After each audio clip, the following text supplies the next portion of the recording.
سماعت فرمائیے اس سلسلے کا 7واں محاضرہ مقاصد شریعت اور اجتہاد۔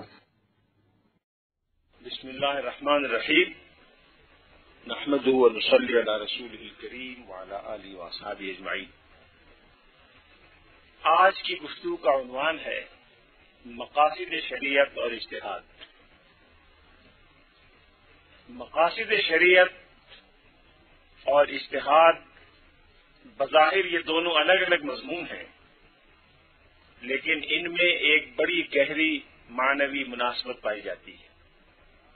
مقاصد شریعت سے مراد وہ بنیادی مقاصد اور اہداف ہیں جو اسلامی شریعت کے جملہ احکام میں بالواسطہ یا بلا واسطہ پیش نظر رہتے ہیں۔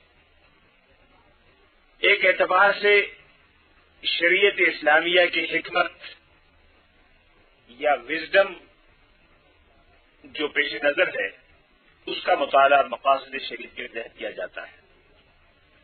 مقاصد شریعت پر مطالعے کا آغاز اسی دن سے ہو گیا تھا جس دن اسلام کے احکام نازل ہونا شروع ہوئے۔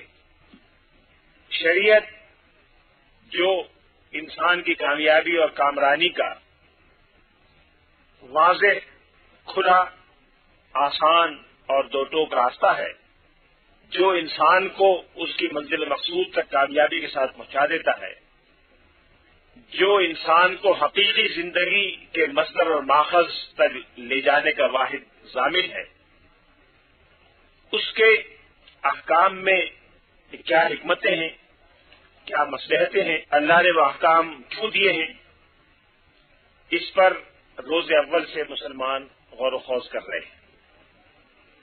لیکن یہاں ایک بات یاد رکھنی چاہیے کہ جب ہم مقاصد شریعت کی بات کرتے ہیں یا حکمت تشریع کا سوال ہمارے سامنے آتا ہے تو دراصل ہمیں یہ یاد رکھنا چاہیے کہ ہم شریعت کے احکام پر اس لیے ایمان رکھتے ہیں کہ وہ شریعت کے احکام ہیں۔ ہمیں شریعت کے احکام کو اس لیے ماننا چاہیے کہ ان کا اللہ نے اور رسول نے حکم دیا ہے۔ اگر اللہ اور رسول کے پیش نظر ان کی کوئی حکمت نہ بھی ہوتی تو بھی ہم ان احکام کو ماننے کے پابند اور مکلف ہیں۔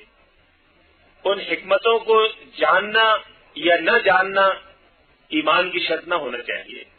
اگر ہم حکمت نہ جانتے ہوں تب بھی ایمان لانا ہماری ذمہ داری ہے۔ اگر ہم حکمت جان لیں تو اس سے ہمارے ایمان میں اضافہ اور زیادتی ہونی چاہیے، ایمان میں مزید پختگی پیدا ہونا چاہیے۔ یہ بات کہ اگر شریعت کی کوئی حکمت میری سمجھ میں آ گئی، شریعت کی حکمت کو میری عقل نے تسلیم کر لیا تو میں شریعت کو مانتا ہوں، اور اگر میری عقل نے شریعت کی حکمت کو قبول نہ کیا تو میں نہیں مانتا، یہ شریعت پر ایمان نہیں ہے، یہ اپنی عقل پر ایمان ہے۔ اپنی عقل سے تو انسان ہر چیز کا فیصلہ کرتا ہے۔ کوئی دشمن بھی آپ کو کوئی نسخہ بتائے اور آپ کی عقل اس کو درست تسلیم کرے تو آپ مان لیتی ہیں۔ آپ کا مخالف بھی اگر آپ کو کوئی حل بتائے اور آپ کی عقل میں آ جائے تو آپ کو ماننے میں تعامل نہیں ہوتا۔ اس لیے اگر احکام شریعت کے ماننے یا نہ ماننے کا دار و مدار انسان کی اپنی عقل پر ٹھہرا دیا جائے تو پھر شریعت نہیں رہتی، وہ دنیا کے کسی بھی عام انسان کے مشورے سے زیادہ حیثیت کی حامل نہیں ہوگی۔ اس لیے یہ بات پہلے دن سے صاف ہونی چاہیے کہ ایک مسلمان کا کام یہ ہے کہ اگر یہ ثابت ہو جائے کہ یہ حکم شریعت کا حکم ہے، رسول اللہ صلی اللہ علیہ وسلم نے فلاں بات کا حکم دیا ہے، تو وہ بات ہمارے لیے حرف آخر ہونی چاہیے اور اس پر ہمارا ایمان اس طرح مضبوط ہونا چاہیے جیسے اس وقت سورج کے نکلنے پر ایمان ہے۔ اگر حکمت سمجھ میں آ جائے تو اللہ کا شکر ادا کرنا چاہیے، اس سے ہمارے ایمان میں پختگی آ جانی چاہیے، اور اگر حکمت سمجھ میں نہ آئے تو اسے اپنی عقل کی کمی اور اپنی فہم کا قصور سمجھنا چاہیے۔ یہ بات قرآن مجید نے واضح کر دی ہے، فَلَا وَرَبِّكَ لَا يُؤْمِنُونَ حَتَّىٰ يُحَكِّمُوكَ فِيمَا شَجَرَ بَيْنَهُمْ ثُمَّ لَا يَجِدُوا فِي أَنفُسِهِمْ حَرَجًا مِّمَّا قَضَيْتَ وَيُسَلِّمُوا تَسْلِيمًا۔ انسان دل میں حرج کیوں محسوس کرتا ہے؟ اللہ اور رسول کا فیصلہ سننے پر اگر دل میں تنگی محسوس ہوتی ہے تو کیوں ہوتی ہے؟ اس کی وجہ یہی ہے کہ عقل میں وہ بات نہیں آتی، اس وقت سمجھ میں نہیں آتی تو انسان تنگی محسوس کرتا ہے۔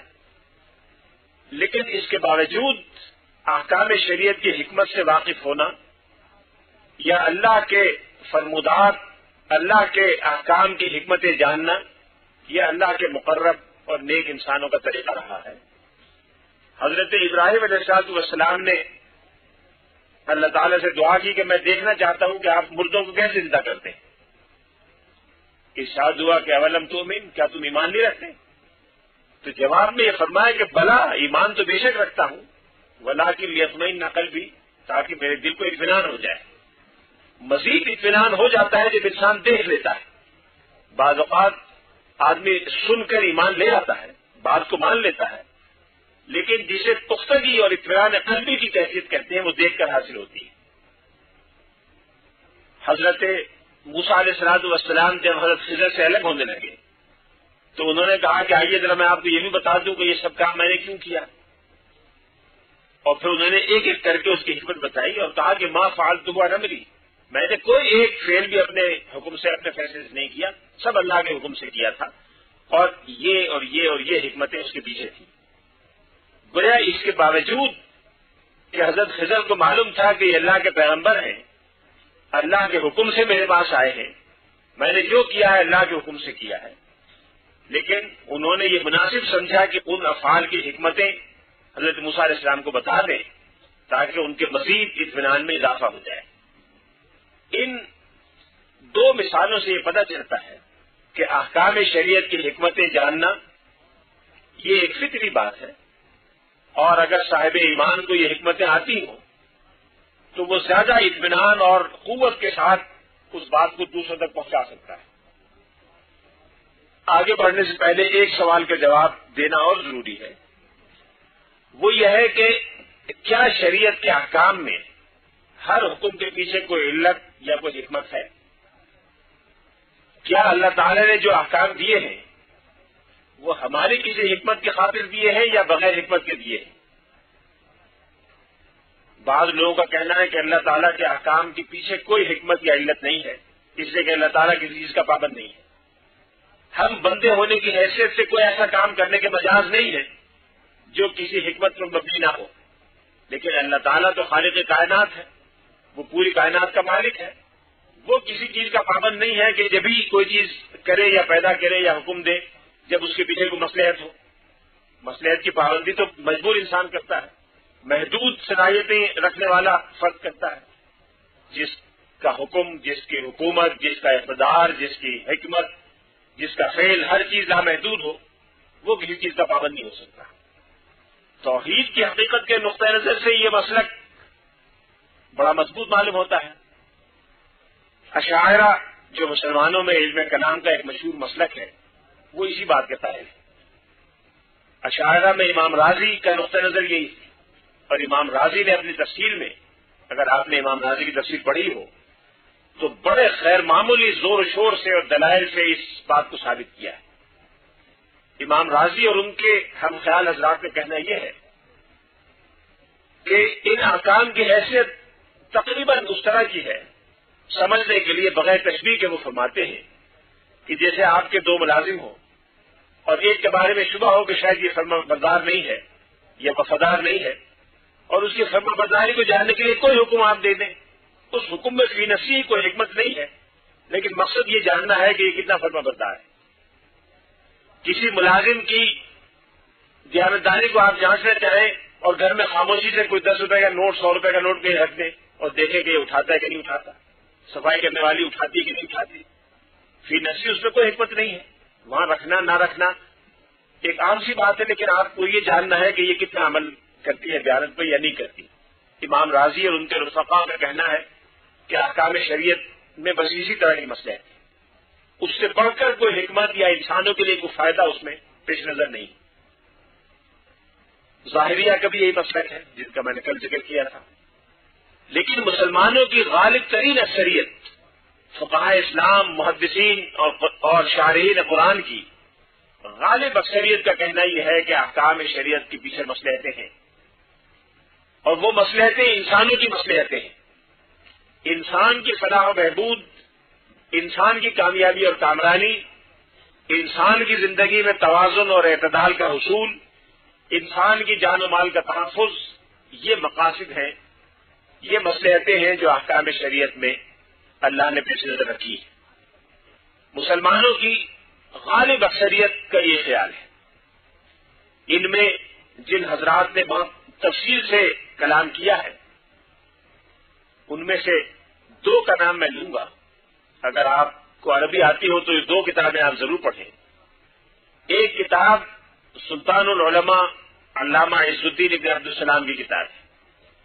سلطان العلماء علامہ عز الدین ابن عبدالسلام اپنے زمانے کے بہت بڑے شافعی فقیہ تھے، اتنے بڑے فقیہ تھے کہ ان کا لقب سلطان العلماء تھا، مصر کے چیف جسٹس تھے۔ انہوں نے ایک کتاب لکھی ہے قواعد الاحکام فی مصالح الانام، 2 جلدوں میں ہے، اور اس سائز کی دونوں جلدیں ہیں، کوئی 600-700 صفحے کی کتاب ہے۔ اس کتاب میں انہوں نے بہت تفصیلی دلائل کے ساتھ انتہائی معقول اور منطقی انداز میں قرآن و سنت سے مثالیں دے کر یہ بات واضح کی ہے کہ شریعت کے ہر حکم کے پیچھے کوئی نہ کوئی مصلحت اور کوئی نہ کوئی حکمت پائی جاتی ہے۔ دوسری کتاب جو اس مضمون پر بڑی بنیادی کتاب ہے، وہ فقہ حنبلی کے ایک مشہور فقیہ علامہ ابن قیم کی ہے، جن کا نام آپ میں سے اکثر نے سنا ہوگا۔ علامہ ابن تیمیہ کے شاگرد رشید ہیں اور فقہ حنبلی کے نامور ترین اور قابل احترام ترین فقہاء میں سے ہیں۔ ان کی کتاب ہے اعلام الموقعین، اس میں انہوں نے یہ ثابت کیا ہے دلائل سے کہ شریعت کے ہر حکم کی اصل وجہ عدل ہے، مکمل عدل کا نفاذ، مکمل انصاف، یہ شریعت کے تمام احکام کا مقصد ہے۔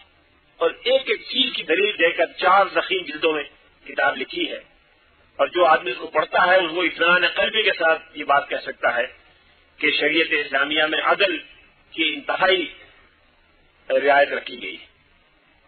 تیسری کتاب جو پوری انسانی تاریخ میں منفرد نوعیت کی کتاب ہے، فلسفہ قانون کی تاریخ میں اس سے بہتر کتاب آج تک نہیں لکھی گئی۔ کسی قوم میں، کسی تہذیب میں اور کسی قانونی روایت میں فلسفہ قانون پر اس سے بہتر کتاب موجود نہیں ہے۔ وہ مشہور مالکی فقیہ امام ابو اسحاق شاطبی کی الموافقات ہے۔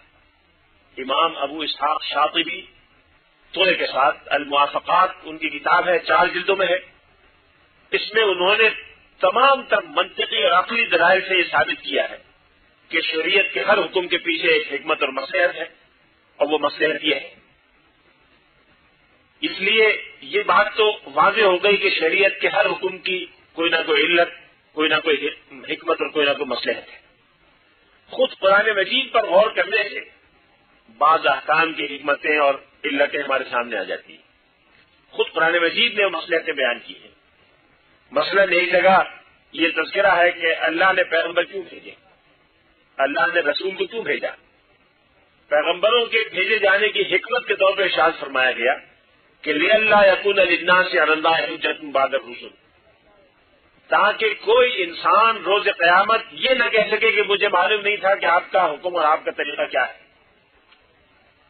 اب کسی انسان کے لیے یہ کہنا ممکن نہیں ہوگا کہ میں نہیں جانتا تھا کہ اللہ تیری حکمت یا تیری شریعت کیا تھی، تیرے احکام کیا تھے، تیری رضا اور ناراضی کس چیز میں تھی، میں نہیں جانتا تھا۔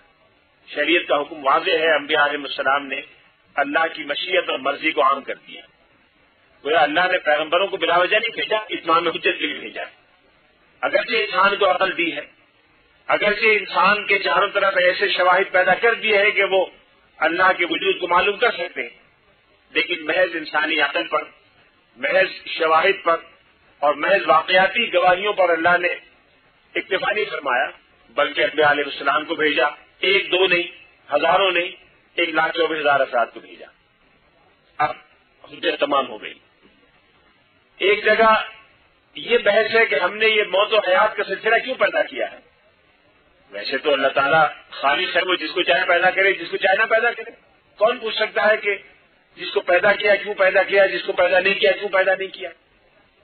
لیکن اللہ تعالیٰ نے خود ہی ارشاد فرمایا کہ لِيَبْلُوَكُمْ أَيُّكُمْ أَحْسَنُ عَمَلًا، کہ اللہ تعالیٰ آزما کر یہ دکھائے گا کہ کون اچھا عمل کرنے والا ہے، کون برا عمل کرنے والا ہے۔ یعنی عمل کی اچھائی اور عمل کی برائی میں لوگوں کا امتحان مقصود ہے. یہ پوری زندگی آزمائش ہے، یہ پوری زندگی ایک امتحان ہے، اور اس امتحان کی وجہ سے انسانوں کے لیے یہ سارے معاملات اور حالات پیدا کیے ہیں. ایک جگہ ہے کہ وما خلقت الجن والانس الا لیعبدون، کہ میں نے جنوں اور انسانوں کو صرف اس لیے پیدا کیا ہے کہ میری عبادت کریں. گویا اللہ کی عبادت انسان اپنے فیصلے سے، اپنی آزادانہ مرضی اور ذوق و شوق سے کتنی کرتا ہے. مجبوری میں تو ساری مخلوقات کرتی ہیں. اللہ کے حکم کا پابند سورج بھی ہے، چاند بھی ہے، ستارے بھی ہیں، سیارے بھی ہیں. جس طرح کہہ دیا اس طرح چل رہے ہیں. دریا بھی پابندی کر رہے ہیں، صحراؤں کے ذرے بھی کر رہے ہیں، پہاڑوں کے پتھر بھی کر رہے ہیں، جانور بھی کر رہے ہیں، پرندے بھی کر رہے ہیں. لیکن انسان اپنی آزاد مرضی سے کتنی پابندی کرتا ہے، یہ انسانوں کو بتانا دکھانا مقصود ہے. اللہ کی دوسری مخلوقات کو بتانا مقصود تھا. یہ تو مثالیں تھی اس بات کی کہ عمومی طور پر خلقت کائنات کے پیچھے اللہ کی ایک بڑی حکمت اور بڑی مصلحت ہے. اس لیے اس بڑی حکمت کے تحت جتنے بھی احکام ہوں گے وہ اس بڑی حکمت کے تحت آئیں گے. احکام میں جزوی حکمتیں نہ بھی پائے جائیں تو بڑی حکمت موجود ہے، اس لیے جزوی حکمت کی ضرورت نہیں. لیکن ہر حکم کی جزوی حکمت بھی ہے. اس بڑی اور عمومی حکمت کے علاوہ جزوی حکمتیں ہر حکم میں الگ الگ پائی جاتی ہیں. مثال کے طور پر نماز کے بارے میں ارشاد فرمایا گیا ان الصلاۃ تنہی عن الفحشاء والمنکر. نماز فحشاء اور منکر دونوں سے روکتی ہے. فحشاء وہ برائی جس کا اصل مظہر انسان کے دل میں ہو، منکر وہ برائی جس کی برائی معاشرے میں ظاہر ہوتی ہو. چھپی اور بری اور کھلی ہر قسم کی برائی سے اللہ نے منع کیا، نماز روکتی ہے. یہ نماز کی ایک اخلاقی اور روحانی حکمت ہے. روزے کے بارے میں فرمایا گیا کہ لعلکم تتقون، یہ تمہارے اندر تقویٰ پیدا کرتا ہے. زکوٰۃ کے بارے میں فرمایا گیا کہ تمہارے مال کو اور تمہارے جذبہ تملیک کو پاکیزہ کرتا ہے. تمہارا جذبہ ملکیت صاف ستھرا ہوتا ہے، پاکیزہ ہوتا ہے. تو طاہرہم وتزکیہم بہا. حج کے بارے میں بتایا گیا کہ تمہیں اللہ کے شاعر کی یاد پیدا ہوگی، اللہ کی یاد پیدا ہوگی. لتذکروا اللہ علی ما ہداکم. فے کے بارے میں مال فے کے جو احکام دیے گئے اس کی حکمت یہ بتائی گئی کہ مال و دولت ایک جگہ مرتکز نہ ہو جائیں، مال و دولت ایک جگہ یکجا نہ ہو جائیں. کئی لا یکون دولۃ بین الاغنیاء منکم. قصاص کی حکمت یہ بتائی گئی کہ تمہاری زندگی کا دار و مدار قصاص پر ہے. وَلَكُمْ فِي الْقِصَاصِ حَيَاةٌ يَا أُولِي الْأَلْبَابِ. آئے مدائنہ میں جو احکام دیے گئے ہیں، لین دین اور قرض کے معاملات کے جو احکام قرآن پاک میں سورہ بقرہ میں دیے گئے ہیں اس کے بارے میں کہا گیا کہ ذالکم اقسط عند اللہ. یہ عدل و انصاف کے زیادہ قریب ہے کہ تم اس طرح کا معاملہ کرو. عدل و انصاف کی پیروی تمہارے لیے بھی آسان ہوگی اور تمہارے دوسرے فریق کے لیے بھی آسان ہوگی. دستاویز کو لکھنے کا حکم دیا گیا کہ ممکن ہو تو دستاویز کو لکھ لو، کتنا حق کس کا بنتا ہے یہ ضبط تحریر میں لے آؤ. اس کی حکمت بتائے گی کہ وعدنا لا ترتابوا، تمہیں کوئی شک و شبہ نہیں ہوگا کہ دوسرے نے میرا حق تو نہیں لے لیا. بعض اوقات یہ ہوتا ہے کہ انتہائی دیانتدار آدمی کے بارے میں آپ کا خیال ہوتا ہے کہ آپ نے اس کے پیسے اس کو دے دیے، اس کا خیال ہوتا ہے کہ نہیں دیے. اب دونوں طرف سے بدگمانی اور غلط فہمی رہتی ہے. آپ کو ہمیشہ غلط فہمی رہے گی کہ آدمی تو بڑا دیانتدار بنتا تھا لیکن مجھ سے 2 مرتبہ پیسے لے لیے، میں نے پہلے بھی ادا کر دیے تھے اور بعد میں مکر گئے کہ نہیں دیے، دوبارہ لے لیے. ممکن ہے آپ نے ایک ہی مرتبہ کیا ہو، آپ کو غلط یاد ہو. یہ بھی ہو سکتا ہے اس کے دل میں بدگمانی آئے کہ بڑے نستعلیق بنتے تھے، دیانتدار بنتے تھے، دیکھو پیسے دینے سے انکار کر رہے تھے کہ میں نہ لیتا تو نہ دیتے. ہمیشہ یہ بدگمانی رہے گی کہ یہ تو مکر رہا تھا، دینا نہیں چاہ رہا تھا، میں نے زبردستی لیے. دونوں طرف بدگمانی کی ایک بری چیز ہے. مسلمان کے بارے میں بدگمانی سے بچنے کا موقع ملے گا. خود آپ کو ممکن ہے آپ شرم کی وجہ سے، تحمل اور حجاب کی وجہ سے پیسے نہ لیں، اور اگر آپ نے پیسے تحمل سے نہ لیا خوشی سے تو نہیں چھوڑے تو اس کے لیے جائز نہیں ہوگا. ان سب چیزوں سے بچنے کے لیے ضروری ہے کہ ادنا اللہ ترتابو، کے شک سے بچو اور اس کو لکھ لو. لکھو گے تو یادداشت پر اعتماد نہیں کرنا پڑے گا. قطعیت کا حکم دیا کہ چور چوری کرے تو اس کا ہاتھ کاٹ دو. جزاء بما کسبا نکالا من اللہ، اللہ کی طرف سے عبرتناک سزا ان کو دی جائے اور جو ناجائز کمائی کی ہے اس کا بدلہ ان کو ملنا چاہیے. پردے کے بارے میں کہا گیا ذالک ادنا یورپ نہ فلائی ہو گئی کہ جو بدکار بد کردار لوگ ہیں وہ پہچان لیں کہ یہ شریف خاتون ہے، باعزت خاتون ہے، اس کو بلا وجہ تنگ نہ کریں. حجاب اور محتشم لباس سے یہ فائدہ خود حاصل ہو جاتا ہے کہ اخلاق اور کردار اور حیا کا تحفظ ہو جاتا ہے. یہ چند مثالیں ہیں ان حکمتوں کی جو خود قرآن پاک میں جا بجا بیان ہوئی. احادیث کا آپ جائزہ لیں تو وہ تو ایک سمندر ہے، ہر حدیث کے پیچھے کوئی نہ کوئی حکمت بیان ہوئی ہے. اگر آپ کے پاس وقت ہو تو شاہ اللہ محدث دہلوی کی حجت اللہ البالغہ ضرور پڑھیں. حجت اللہ البالغہ کی دوسری جلد میں شاہ ولی اللہ صاحب نے بہت سی احادیث کو بیان کیا، ان کی حکمت بیان فرمائی. لیکن ان سب احکام کی پیروی جو مسلمان کرتا ہے یا اس کو کرنی چاہیے تو وہ رضا الہی کے لیے کرنی چاہیے، حکمت کی وجہ سے نہیں کرنی چاہیے. نماز اس لیے پڑھوں کہ یہ مجھے بد کرداری سے روکے گی، بد کرداری سے روکے گی تو میں اچھے کردار کا مشہور ہو جاؤں گا، اچھے کردار کا مشہور ہو جاؤں گا تو میری شہرت بڑی اچھی بن جائے گی. یہ مقصد نہیں ہونا چاہیے. مقصد ہونا چاہیے رضا الہی کہ اللہ تعالیٰ کی رضا مقصود ہے، اس نے حکم دیا ہے، اس کی تعبیر ہے.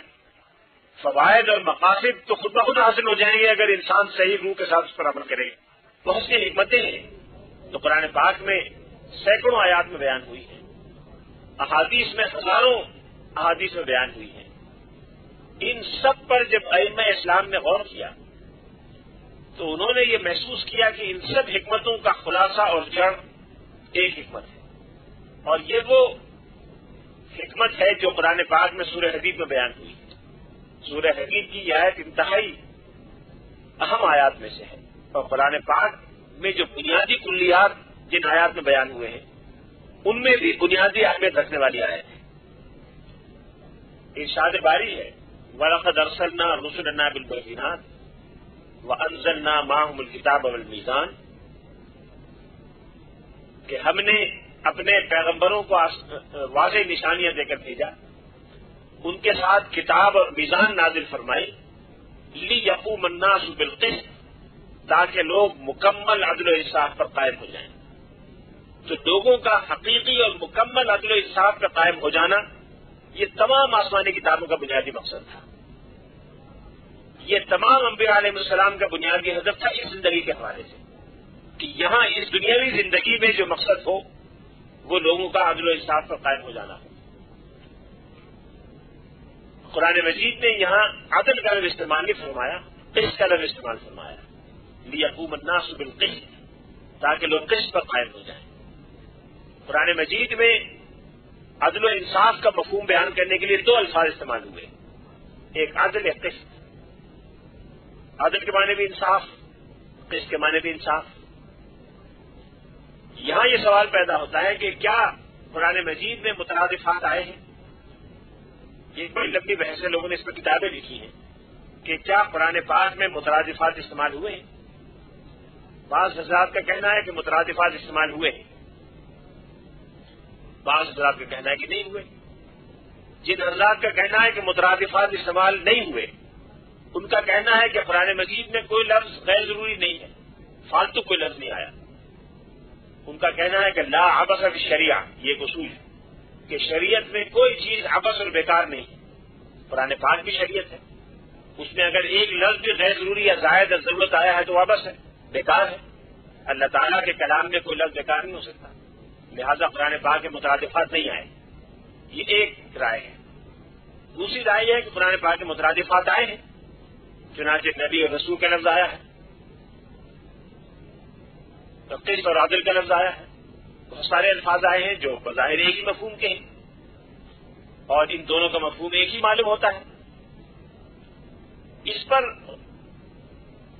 اہل علم غور و خوض کرتے گئے اور جہاں جہاں یہ مترادفات آئے ہیں ان آیات پر خاص طور پر غور و خوض کیا گیا تو پتہ چلا کہ قرآن پاک میں مترادفات ہیں بھی اور مترادفات نہیں بھی ہیں. دونوں باتیں درست ہیں. آپ کہیں گے دونوں باتیں کیسے درست ہیں؟ دونوں باتیں اس طرح درست ہیں کہ یہ حضرات کہتے ہیں اذا اجتمع افترقا واذا افترقا اجتمعا کہ جب دو ایسے الفاظ جو بظاہر ہم معنی ہوں یکجا ہوں گے قرآن مجید میں، جب ایک جگہ آئیں گے افترقات ان کے معنی الگ الگ شمار ہوں گے.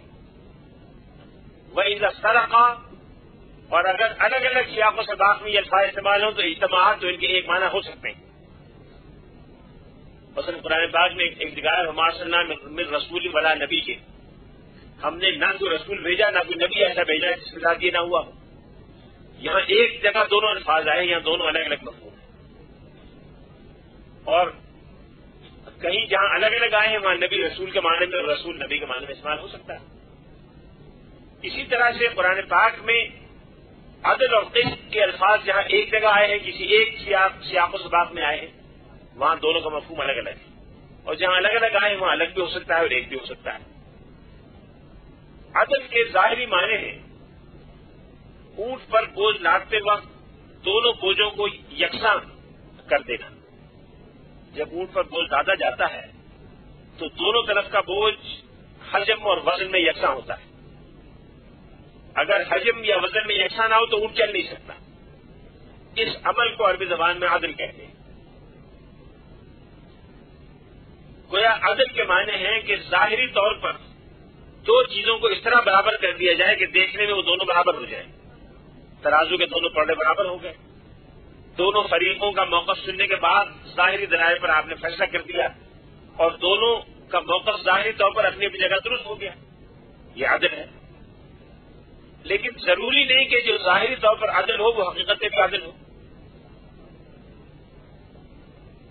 اس لیے کہ ہو سکتا ہے کہ ظاہری طور پر آپ کو ایک چیز کے سمجھنے میں دقت ہوئی ہو اور حقیقت اس سے مختلف ہو. تو اگر حقیقت مختلف ہوگی تو حقیقت عدل واقع نہیں ہوگا. ظاہری عدل واقع ہو جائے گا، حقیقی عدل نہیں ہوگا. اس فرق کو خود رسول اللہ صلی اللہ علیہ وسلم نے بیان فرمایا. ایک مشہور حدیث ہے جو متعدد صحابہ کرام سے مروی ہے اور یہ ان احادیث میں سے ہے جو صحیح ستہ میں واقع ہوئی، ہر کتاب میں آئی. تھوڑی احادیث ہے جو صحیح ستہ کی ہر کتاب میں آئی. یہ حدیث ان میں سے ایک ہے. رسول اللہ صلی اللہ علیہ وسلم کی خدمت میں دو صحابی تشریف لائے. دونوں کے درمیان ایک زمین کی ملکیت کے بارے میں کوئی اختلاف تھا. دونوں کا کہنا یہ تھا کہ زمین کے مالک وہ ہیں. رسول اللہ صلی اللہ علیہ وسلم نے دونوں کا موقف سنا. دونوں کا موقف سننے کے بعد آپ نے ان میں سے ایک کے حق میں فیصلہ فرما دیا کہ یہ زمین تمہاری ہے. لیکن رسول اللہ صلی اللہ علیہ وسلم قاضی ہونے کے ساتھ ساتھ، قاضی القضات ہونے کے ساتھ ساتھ نبی اور رسول بھی تھے. آپ نے صحابہ کرام کو جمع کیا، ان دونوں حضرات کو بلایا اور آپ نے فرمایا کہ انکم لتختصمون الیہ، تم لوگ میرے پاس اپنے مقدمات لے کر آتے ہو. لعل بعضکم الحن من بعض، ہو سکتا ہے کہ تم میں سے کوئی دوسرے سے زیادہ زبان آور ہو، زور بیان میں تیز ہو اور وہ مجھے اپنے دلائل اور گفتگو سے متاثر کر لے اور میں اس کے حق میں فیصلہ دے دوں، جبکہ حقیقتاً اس کا حق نہ بنتا ہو. جو متنازعہ چیز ہے وہ اس کی نہ ہو بلکہ دوسرے فریقی ہو. تو اگر ایسا ہے تو وہ چیز جو میرے ذریعے اللہ تعالیٰ تمہیں دے رہا ہے یہ جہنم کی آگ کا ایک ٹکڑا ہے، لہذا جس کا حق بنتا ہے اس کو دے دو. اب آپ دیکھیں کہ دونوں میں بالکل فرق واضح ہو گیا کہ رسول اللہ صلی اللہ علیہ وسلم نے فیصلہ فرمایا ہے. جن سے بڑھ کر عدل و انصاف کا تصور کرنا ممکن نہیں ہے، جن کے بارے میں یہ تصور نہیں کیا جا سکتا کہ انہوں نے ایک فریق کی بیجا پاسداری کی نعوذ باللہ، یا کسی فریق کو اپنی بات کہنے کا موقع نہیں دیا، یا کسی فریق کے ساتھ کسی طرح کی بھی ناانصافی ہوئی. اس کے باوجود کہ عدل کے تمام تقاضے، قانونی تقاضے سب پورے کیے گئے. ظاہری طور پر انسان کے بس میں جو کچھ ہے وہ سب پورا کر دیا گیا، لیکن دلوں کا حال تو قاضی نہیں جانتا. دلوں کا حال تو صرف اللہ جانتا ہے. اب اگر حقیقت کے اعتبار سے وہ شخص مالک نہیں تھا اور کسی غلط گواہی یا غلط ثبوت کی وجہ سے اپنے آپ میں فیصلہ لے گیا تو اس سے یہ نہ سمجھو کہ یہ تمہارے حق میں جائز قرار پا گیا. یہ جہنم کی آگ کا ایک ٹکڑا ہے جس کا حساب تمہیں روز قیامت دینا پڑے گا. یہ جو آپ نے حکم دیا یہ حقیقی انصاف ہے. آج کی دنیا اب پچھلے 25-30 سال سے اس پر پہنچی ہے کہ جسٹس کی دو قسمیں ہیں، ایک لیگل جسٹس اور ایک ریئل جسٹس، ایک قانونی انصاف، ایک حقیقی انصاف۔ قانونی انصاف بعض اوقات ایسا ہو سکتا ہے کہ اس کے نتیجے میں حقیقی انصاف قائم نہ ہو۔ اسلامی شریعت نے پہلے دن سے معاملات کے دو پہلو رکھے، ایک پہلو کہلاتا ہے اعتبار قضائی، ایک پہلو کہلاتا ہے اعتبار دیانی۔ فقہ کتاب میں آپ دیکھیں گے تو آپ کو بہت جگہ ملے گا یجوز دیانتن، یجوز قضاءً، یعنی بعض اوقات ایسا ہو سکتا ہے کہ کسی معاملے کا حقیقی حکم کوئی اور ہو لیکن عدالت کی فیصلہ کوئی اور ہو، اس لیے کہ اگر آپ کے دل میں کوئی اور چیز تھی جس کا قانون کی دستاویزات سے، ظاہری شواہد سے اندازہ نہیں ہوتا، تو عدالت تو ظاہری اندازے کے مطابق فیصلہ کرے گی۔ آپ کے دل میں جو کچھ تھا وہ آپ کو بہتر معلوم ہے۔ فرض کیجئے ایک خاتون کے شوہر نے اسے طلاق دے دی، یہ مسئلہ میرے سامنے بہت آتا ہے، ویسی مثال دے رہا ہوں۔ طلاق دے دی، شوہر کو بھی معلوم ہے کہ طلاق ہو گئی، بیوی کو بھی معلوم ہے کہ طلاق ہو گئی، اور طلاق کی جو بھی شکلیں مغلظ ہونے کی ہوتی ہیں وہ ہو گئی۔ آج دے دی، 3 مہینے کے بعد ایک اور دے دی، پھر 4 مہینے کے بعد ایک اور دے دی، 4-5 مہینوں کے وقفے سے پورے سال میں اسپریڈ اوور کر کے 3 طلاقیں دے دی، جو مسلمانوں کے ہر فقیہ کے نزدیک متفق علیہ طلاقیں ہو گئی، جس میں کوئی شک و شبہ نہیں کہ بالکل تعلق ختم ہو گیا۔ اب اگر دونوں بدنیتی کو چلائیں، دونوں چھپا لیں، نہ کوئی گواہ ہے، نہ ثبوت ہے، نہ دستاویز ہے، اب قانوناً اگر کوئی جا کے شکایت کرے تو کوئی عدالت اس میں طلاق ہو جانے کا فیصلہ نہیں دے گی، کوئی مفتی فتویٰ نہیں دے گا، اس لیے کہ گواہی کوئی موجود نہیں ہے، دستاویز کوئی موجود نہیں ہے، اس لیے قانوناً ہر عدالت یہ کہے گی کہ نکاح باقی ہے، لیکن حقیقت میں نکاح باقی نہیں رہا، اور یہ دونوں فریقوں کو معلوم ہے کہ باقی رہا کہ نہیں رہا، وہ جانتے ہیں۔ اگر وہ اس کو چھپائیں گے اور حقیقی طور پر شریعت کے حکم پر عمل درآمد نہیں کریں گے تو وہ اللہ کے یہاں جواب دہ ہوں گے۔ یہ فرق ہے قانونی انصاف میں اور حقیقی انصاف میں۔ قرآن مجید نے یہاں لیقوم الناس بالقسط کا لفظ استعمال کیا ہے کہ تاکہ لوگ حقیقی انصاف پر قائم ہو جائیں۔ حقیقی اور عدالتی انصاف، یہ انصاف کی دو سطحیں ہیں، ایک سطح کی ذمہ دار عدالتیں اور ریاست ہے، افراد ہیں، معاشرہ ہے، اور ایک سطح کے ذمہ دار خود افراد ہیں جن کو اپنے دنوں بہار خود معلوم ہے، وہ جانتے ہیں کہ حقیقت کیا ہے۔ شریعت کے ہر حکم کا بن واسطہ یا بنا واسطہ ہدف یہ ایک مقصد ہے۔ اس مقصد کے حصول کے لیے 5 چیزوں کا تحفظ ضروری ہے، 5 چیزوں کا تحفظ ضروری ہے۔ یہ 5 چیزیں مقاصد شریعت کہلاتی ہیں۔ سب سے پہلے دین کا تحفظ۔ دین سے مراد یہ ہے کہ اللہ اور بندے کے درمیان جو خاص رشتہ ہے، اللہ اور بندے کے درمیان تعلق کی جو نوعیت ہے، جس کی تحدید اور تعین قرآن پاک سے اور سنت سے ہوتی ہے، جس کو منظم کرنے کے لیے قرآن پاک اور حدیث میں بے شمار احکام دیے گئے ہیں۔ نماز کا حکم دیا گیا، روزے کا حکم دیا گیا، تلاوت کا حکم دیا گیا، اللہ کو یاد کرنے کا حکم دیا گیا، ذکر کا حکم دیا گیا۔ ان سب چیزوں کا مقصد یہ ہے کہ اللہ اور بندے کے درمیان تعلق استوار رہے اور اللہ کے حضور جواب دہی کا احساس بندے کے دل میں بیدار رہے۔ یہ سب سے پہلا مقصد ہے شریعت کے احکام کا۔ آپ قرآن مجید اول سے لے کے آخر تک پڑھیں، احادیث کے ذخائر کا اول سے لے کے آخر تک جائزہ لیں، فقہ کتابوں کا جائزہ لیں، تو آپ کو پتہ چلے گا کہ ہزاروں ایسے احکام ہیں جو اس مقصد کے حصول کے خاطر ہیں، بال واسطہ یا بلا واسطہ۔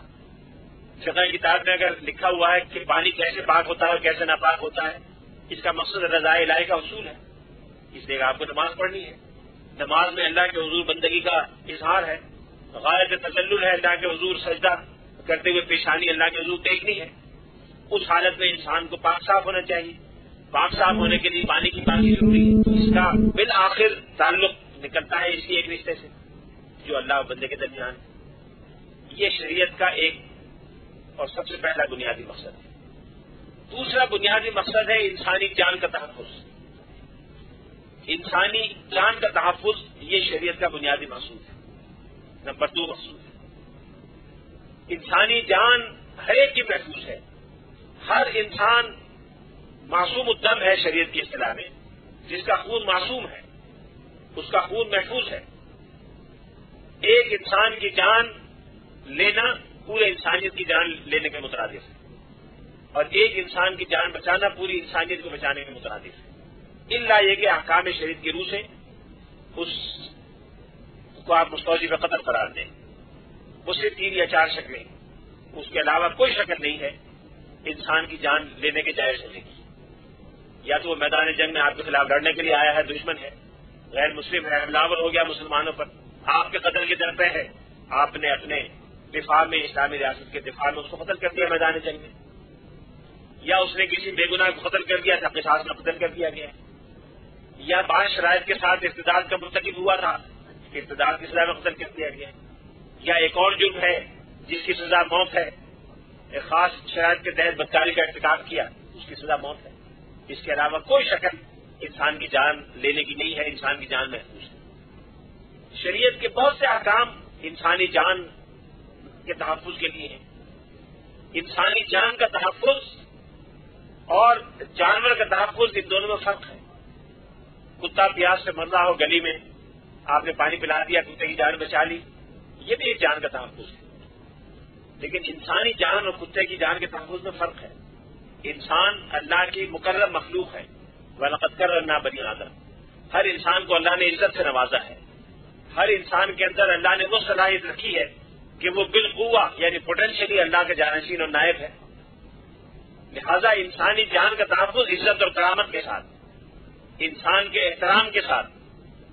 اگر احترام انسانیت نہیں ہے تو پھر انسانی جان ذلت کے ساتھ اگر زندہ ہے تو وہ انسانی جان کا تحفظ نہیں ہے۔ انسانی جان کا تحفظ بطور انسان کے، بطور ایک مکرم مخلوق کے، وَلَقَدْ كَرَّمْنَا بَنِي آدَمَ۔ یہ شریعت کا دوسرا مقصود ہے۔ شریعت کے بے شمار احکام انسانی جان کے تحفظ کے لیے، انسانی عزت اور کرامت کے تحفظ کے لیے، انسان کے اس مقام و مرتبے کے تحفظ کے لیے دیے گئے ہیں جس پر اللہ نے انسان کو فائز کیا ہے۔ تیسرا مقصد ہے انسانی عقل کا تحفظ۔ انسان اللہ کا جانشین ہے، خلیفہ ہے، اللہ کے احکام کا پابند اور مکلف ہے۔ اس کائنات میں اللہ کی بہت سی صفات کا مظہر ہے۔ ان سب ذمہ داریوں کی انجام دہی عقل پر موقوف ہے۔ اگر انسان عقل نہ رکھتا تو اس کا درجہ جانوروں سے، گائے بیل سے مختلف نہ ہوتا۔ وہ بھی اللہ کی مخلوق ہے، انسان بھی اللہ کی مخلوق ہے۔ جو چیز انسان کو ممیز کرتی ہے، جو مکلف بناتی ہے، جس نے مشرف بنایا ہے، وہ انسان کی عقل ہے۔ اس لیے عقل کا تحفظ شریعت کے مقاصد میں سے ہے۔ کوئی ایسا کام، کوئی ایسی حرکت، کوئی ایسا علم جس سے انسان کی عقل مفقود ہو جائے، معوف ہو جائے، وہ کرنا جائز نہیں ہے۔ چنانچہ شراب نوشی، چنانچہ جتنے بھی مخدرات اور انٹاکسیکینٹس ہیں، جتنے بھی وہ تمام اعمال ہیں جس سے انسانی عقل متاثر ہوتی ہو، ان کو کرنا جائز نہیں ہے۔ مسمرزم، جادو، یہ سب شریعت میں ناجائز ہیں، اس لیے کہ انسانی عقل کو متاثر کرتے ہیں، انسان کے سوچنے سمجھنے کی صلاحیتوں کو معاف کر دیتے ہیں۔ شریعت کا چوتھا بنیادی مقصد ہے انسان کی نسل اور خاندان کا تحفظ۔ اس پر آئندہ گفتگو میں تفصیل سے بات ہوگی کہ نسل اور خاندان کے تحفظ کو انسان اسلام نے اتنی اہمیت کیوں دی ہے اور اتنا زور اس پر کیوں دیا ہے۔ وہ کون سے اصول ہیں جو نسل اور خاندان کے تحفظ کے لیے برقرار رکھے۔ لیکن ایک بات یہاں کر دیتا ہوں کہ نسل انسانی کی بقا اور تسلسل اسی بات پر موقوف ہے کہ خاندان کا ادارہ محفوظ اور موجود ہو۔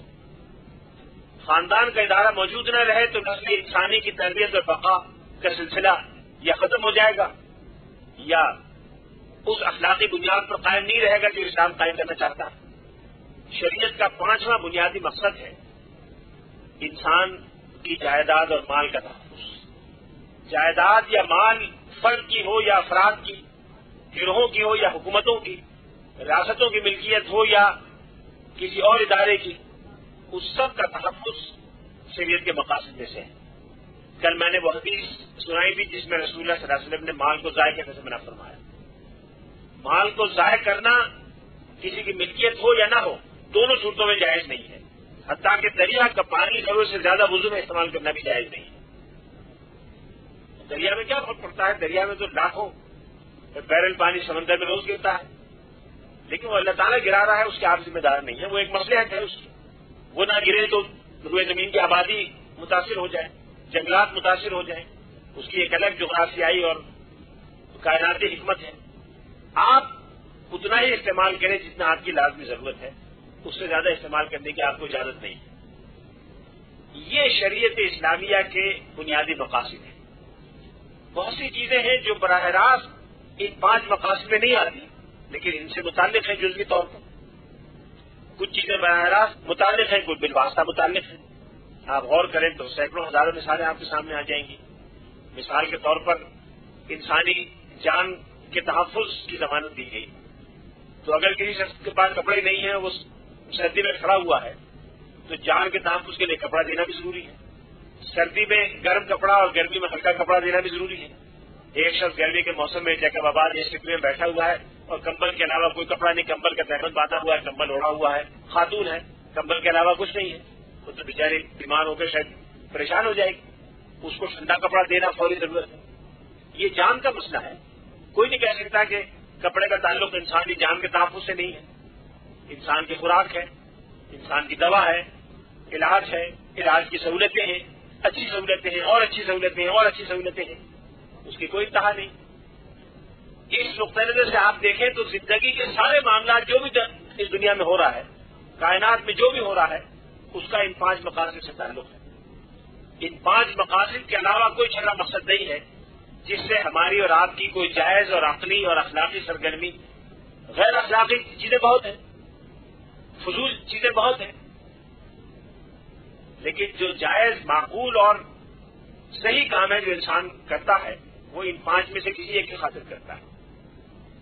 تھوڑا سا غور کریں تو ان تمام معاملات کی 3 سطحیں، 3 لیولز ہیں. ایک سطح وہ ہے جس کو ناگزیر ضرورت کہتے ہیں، جس کو آپ ضرورت شدیدہ کہہ سکتے ہیں. ناگزیر ضرورت وہ ہے جہاں شریعت کا کوئی مقصد فوری طور پر ظاہر ہو رہا. یہ 5 مقاصد یا ان میں سے کوئی ایک مقصد یا ان مقاصد سے گہری وابستگی رکھنے والا کوئی مقصد فوری طور پر ظاہر ہو رہا، یہ ضرورت شدیدہ کہلاتا ہے. مثال کے طور پر خدا نخواستہ کسی کی دکان میں آگ لگ گئی، دکان میں آگ لگ گئی، اس کا مال ضائع ہو رہا ہے. اگر چند منٹ کے اندر اندر آگ نہ بجھائی گئی تو سارا سامان ضائع ہو جائے گا. یہ فوری ضرورت کا معاملہ ہے. اس کے بعد ایک درجہ آتا ہے فوری ضرورت تو نہیں ہے لیکن شدید ضرورت ضرور ہے. فوری اور شدید نہیں ہے لیکن ایک اہم ضرورت ہے، جس کے لیے عربی زبان میں حاجت کی اصطلاح استعمال ہوتی ہے. اصطلاح کی بات ہے، آپ اردو میں کوئی بھی لفظ اختیار کر لیں. جب میں انگریزی میں اس مسئلے کو بیان کرتا ہوں تو میں انگریزی اصطلاح استعمال کرتا ہوں ایکسٹریم نیسیسٹی. ایکسٹریم نیسیسٹی ضرورت شدیدہ. اس کے بعد دوسرا درجہ ہے نیڈ. نیڈ آپ کو حاجت ہے، اگر وہ حاجت پوری نہ ہوئی تو آپ کو تکلیف ہوگی، پریشانی ہوگی، مشکل پیش آئے گی. لیکن دونوں کی جو انٹینسٹی ہے، دونوں کی شدت ہے، اس میں بڑا فرق ہے. اسی آگ کی مثال کو لے لیں. ایک بازار میں ایک شخص کی پلاسٹک کی دکان ہے، ایک شخص کے پاس ہائیلی انفلیمیبل کیمیکل رکھے ہوئے ہیں، ایک کے پاس مثلا لوہے کے ساز و سامان کی دکان ہے. اب اگر آگ لگ گئی خدا نخواستہ تو جس کے پاس لوہے کا ساز و سامان ہے وہ زیادہ جلدی نقصان اس کو نہیں ہوگا. اگر آگ زیادہ شدید ہوئی تھوڑا بہت نقصان ہو جائے گا، ورنہ اکثر چیزیں بچ جائیں گی. جس کے پاس پلاسٹک کا سامان ہے اس کا سامان جلدی جل جائے گا. جس کے پاس ہائیلی انفلیمیبل کیمیکلز ہیں وہ چند منٹ میں اڑ جائیں گے سارے. وہ لاکھوں روپے کے بھی ہو سکتے ہیں، ہزاروں کے بھی ہو سکتے ہیں. جس کے پاس کوئی اور چیز ہے وہ شاید درمیانہ وقت لے. اب ان تینوں کی ضروریات میں فرق ہے اور اس فرق کو شریعت میں ملحوظ رکھا جائے گا. جب آپ کو فیصلہ کریں تو ان تینوں درجات کا لحاظ رکھنا پڑے گا. ایک حاجت ہے یعنی نیڈ، ایک ایکسٹریم نیسیسٹی ہے جو فوری عمل کی متقاضی ہے. اس کے بعد تیسرا درجہ ہے جس کو تحسینات کہتے ہیں. تحسین کے لفظی معنی ہے خوبصورت بنانا، اچھا کرنا، پرفیکشن یا بیوٹیفیکیشن، میں اس کا ترجمہ اپنی سہولت کی خاطر پرفیکشن کرتا ہوں۔ پرفیکشن وہ چیز ہے کہ اگر جائز حدود میں ہو تو اس کی کوئی انتہا نہیں۔ انگریزی محاورے میں کہتے ہیں اسکائی از دا لمٹ، آپ جہاں تک جانا چاہیں جائیں، جتنے اللہ نے آپ کو وسائل دی ہیں آپ اختیار کریں۔ اللہ کی شریعت نے کہیں نہیں روکا کہ آپ اپنے جائز وسائل سے کسی معاملے میں پرفیکشن اختیار نہ کریں۔ یہ 3 درجات ہیں جن کی شریعت نے پاسداری کی ہے، اور ہر وہ شخص جو کسی معاملے میں فیصلہ کرنے کا مجاز ہے یا کسی صورتحال میں فیصلہ کر رہا ہے، وہ فیصلہ کرتے ہوئے ان 3 درجات کا لحاظ رکھے گا۔ مثال کے طور پر آپ ایک گھر کی مالکہ ہیں، گھر کی سربراہ ہیں، حدیث کی اصطلاح میں ربۃ البیت ہے، آپ کے پاس وسائل جتنے بھی ہوں محدود ہیں، ضروریات ممکن زیادہ ہوں۔ اب ان زیادہ ضروریات میں آپ کو یہ درجات ملحوظ رکھنے ہوں گے۔ آپ کے گھر میں شوہر ہوں گے، بچے ہوں گے، ممکن ہے کوئی بیوہ رشتے دار رہتی ہو، کوئی اور ایسی قریبی خاتون جن کی کفالت آپ کسی میں وہ بھی رہتی ہوں، کسی عزیز کے بچے کو بھی آپ نے گاؤں سے بلا رکھا ہو کہ اس کو پڑھنے کے لیے ہمارے یہاں بھیج دو۔ اب یہ مختلف درجات ہیں جن کی ضروریات مختلف ہیں۔ پیسے آپ کے پاس محدود ہیں، ایک بچہ آپ کو بہت لاڈلا ہے، اس سے بڑی محبت ہے، وہ کہتا ہے کہ مجھے ایک گاڑی خرید کے دے دیں، گاڑی گھر میں موجود ہے، ضروریات کا سامان ہو جاتا ہے، اس کو شوق ہے اپنی گاڑی رکھنے کا، یہ ایک ضرورت ہے۔ دوسرا، ایک کسی عزیز کا بچہ گاؤں سے آئے گا، اس کی فیس دینے کے لیے پیسے نہیں ہیں، پیسے وہی ہیں چاہے گاڑی خرید دیں چاہے فیس دے دیں۔ تیسرا، کوئی اور ہے، بیچاری ملازمہ ہے جو آپ کی کفالت میں ہے، 20 سال سے آپ کی خدمت کر رہی، وہ اسپتال میں داخل ہے، اس کا بائی پاس ہونے والا ہے، تو 5 لاکھ روپے چاہیے، اگر فوری آپریشن ہے وہ بیچاری مر جائے گی۔ اب شرن آپ کے لیے یہ جائز نہیں ہے کہ آپ کہیں جی بیٹا بڑا عزیز ہے، اس کو نئی گاڑی خرید کے دینی ہے، یہ پرفیکشن والی بات ہے، یہ تحسینات کی بات ہے۔ جس کی فیس دینی ہے وہ اگر اس سال فیس نہ دی، اس ٹرم میں نہ دی، اگلی ٹرم میں داخلہ اس کو مل سکتا ہے، نیڈ ہے، ضرورت ہے اس کو، لیکن اتنی شدید نہیں ہے کہ اگر فیس نہ دی تو خدا نخواستہ مر جائے گا یا آئندہ تعلیم نہیں پا سکے گا۔ وہ جس کا آپریشن ہونا ہے، اگر وہ آپریشن آج نہ ہوا، خدا نخواستہ بہت واقع ہو جائے گی، اس کی جان ضائع ہو جائے گی، تو آپ کو سب سے پہلے اس پر توجہ دینی ہے، لیکن وہ ضرورت شدیدہ ہے۔ اس کے بعد وسائل بچے تو حاجات کو پوری کرنی ہے جو نیڈ ہے، اس کے بعد اگر پیسے بچے تو آپ جہاں جی جائز اختیار کریں، جہاں بھی جائز ضروریات ہوں جو شریعت میں حرام نہ ہو آپ اختیار کر لیں۔ اس اصول کو افرادی سطح سے لے کر انفرادی سطح سے لے کر اجتماعی سطح تک ہر جگہ منتقل کیا جائے گا۔ ہر فیصلہ کرنے والا جن معاملات کا فیصلہ جب کرے گا، ان 3 چیزوں کو ملحوظ رکھے گا۔ یہ تینوں اسی ترتیب کے ساتھ ہیں۔ ان میں تحسینات کا درجہ اکثر و بیشتر مستحبات کا ہوتا ہے۔ شریعت کے جو مستحبات ہیں وہ اکثر و بیشتر تحسینات کے دائرے میں آتے ہیں۔ جو سنت موقدہ یا واجبات ہیں وہ اکثر و بیشتر حاجات کے دائرے میں آتے ہیں۔ جو فرائض اور ارکان اور شرائط ہیں وہ ضرورت شدیدہ کے دائرے میں آتی ہیں۔ نماز سے ایک مثال آپ لے لیں کہ نماز کا ایک تو وہ منیمم بیئر منیمم ہے جس کے بغیر نماز نہیں ہوگی۔ جو نماز کے فرائض اور ارکان ہیں، نماز کی شرائط ہے، اس کے بغیر نماز نہیں ہوتی۔ اس کے بعد کچھ نماز کے سنت موقدہ ہیں جن کے بغیر نماز ہو تو جاتی ہے لیکن کٹی پھٹی رہتی ہے۔ اللہ تعالیٰ کی بارگاہ میں اس کو پیش کرنا ایک جسارت ہے، ہو سکتا ہے ہمیں ندامت کا سامنا کرنا پڑے قیامت میں جب وہ نماز اس طرح کی پیش کی جائے۔ اس کے بعد آخری درجہ ہے مستحبات اور آداب کا، جس سے نماز کی شان میں اضافہ ہو جاتا ہے۔ اس شان میں اضافے کی کوئی انتہا نہیں، جتنا اضافہ کرنا چاہیں آپ کریں۔ حضرت عائشہ صدیقہ رضی اللہ تعالی عنہ سے ان کے بھانجے حضرت عروہ بن زبیر نے پوچھا رسول اللہ صلی اللہ علیہ وسلم کی نماز کے بارے میں، رات کی نماز کیسی ہوتی تھی؟ حضرت عائشہ نے بیان فرمایا کہ ایسی ہوتی تھی ایسی ہوتی تھی، پھر فرمایا کہ لا تسأل عن حسنہن وطولہن، کہ ان رکعتوں کی خوبصورتی کا سوال ہی نہ کرو، پوچھو مت مجھ سے کہ وہ کتنی خوبصورت ہوتی تھی اور کتنی طویل ہوتی تھی۔ لا تسأل عن حسنہن وطولہن، اس لیے اس کی کوئی انتہا نہیں۔ صحابہ کرام کے بارے میں آتا ہے کہ وہ پوری رات نماز میں گزار دیا کرتے تھے۔ نماز 2 رکعت پڑھنے کا ارادہ کرتے تھے، 4 رکعت، 6 رکعت، 8 رکعت، ہر رکعت کے بعد خیال ہوتا تھا کہ اس میں تو فلاں خامی رہ گئی، فلاں مسئلہ دماغ میں آ گیا تو جو نہیں آنا چاہیے، توجہ اور حضوری جیسی ہونی چاہیے اتنی نہیں رہی، دوبارہ دہرائیں، پھر اس میں تو فلاں چیز کا خیال آ گیا یہ بھی ٹھیک نہیں، صرف اللہ کا خیال رہنا چاہیے، پھر دہرائیں۔ اسی اسنا میں پوری رات گزر جاتی تھی، فجر کی اذان ہو جاتی تھی، فجر کی اذان ہوتی تھی تو رو کے دعا کرتے تھے کہ اللہ تعالیٰ تیری بارگاہ میں ایک نماز بھی ایسی نہیں پیش کر سکے جیسا کہ پیش کرنے کا حق ہے۔ یہ صحابہ کے بارے میں لکھا ہے کیونکہ ان کی نمازیں ایسی ہوتی تھی۔ اب یہ نمازوں کی پرفیکشن ہے، نمازوں کی تحسینات ہے جس کی کوئی انتہا نہیں ہے، جتنا اونچا آدمی درجہ لے جانا چاہے وہ لے جا سکتا ہے۔ اسی طرح سے ہر چیز میں یہ 3 درجات آپ کو ملیں گے، شریعت کے تمام مقاصد میں، تمام احکام میں، ہر چیز میں ایک مکمل درجہ ہوگا جس سے مزید مکمل کا امکان ہے، اس سے مزید مکمل کا امکان ہے۔ ایک درجہ ہوگا جو ناگزیر ہے، جس سے کم میں پھر وہ عبادت یا وہ عمل اپنے بنیادی خصائص سے محروم ہو جاتا ہے، اور تیسرا درجہ ایک منیمم بیئر منیمم کا ہے جس سے نیچے قابل قبول نہیں ہے، اس کی حقیقت ہی نہیں رہتی۔ جیسے گھر ہے، گھر کا منیمم درجہ یہ کہ 4 دیواریں ہوں، چھت ہو، فرش کچا ہو، روٹی نہ ہو، پانی نہ ہو، کچھ نہ ہو، لیکن کم از کم ایک چھت اور 4 دیواریں تو ہوں۔ چھت اور 4 دیواریں نہ ہو تو اسے گھر کوئی نہیں کہتا، یہ گویا ضروریات کی بات ہے۔ اس کے بعد یہ کہ اس میں کھڑکیاں ہوں تو شیشے بھی لگے ہوں یا بند ہوں تاکہ رات کو ٹھنڈی ہوا نہ آئے، کوئی چور نہ آ جائے، دروازہ بھی لگا ہو۔ یہ جو ضروریات ہیں جن کے بغیر مشکل ہوگی انسان کو پریشانی پیش آئے گی۔ اور تیسرا درجہ یہ ہے کہ پھر جو بھی ساز و سامان اس میں راحت اور آرام کا آپ کو میسر ہے جائز طور پر وہ آپ اختیار کر سکتے ہیں، یہ تحسینات کا درجہ ہے۔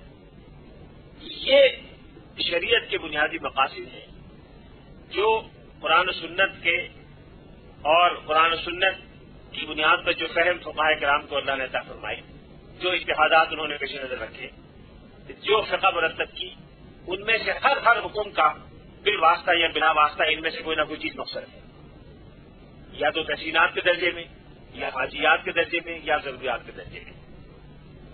ان میں ایک بنیادی اصول پیش نظر رکھنا چاہیے جو حکمت تشریع کا ایک بنیادی اصول ہے، وہ یہ ہے کہ جب کسی چیز کے اچھا یا برا ہونے کا فیصلہ کریں، عبادات میں تو یہ معاملہ بالکل آسان ہے، جہاں شریعت کے واجبات اور محرمات ہیں وہاں بھی آسان ہے، لیکن بہت سے معاملات ایسے ہیں جہاں شریعت کے محرمات یا واجبات سے واسطہ نہیں پڑتا، عبادات سے واسطہ نہیں پڑتا، بلکہ شریعت نے اس میں آزاد چھوڑا ہے، آپ خود فیصلہ کر سکتے ہیں۔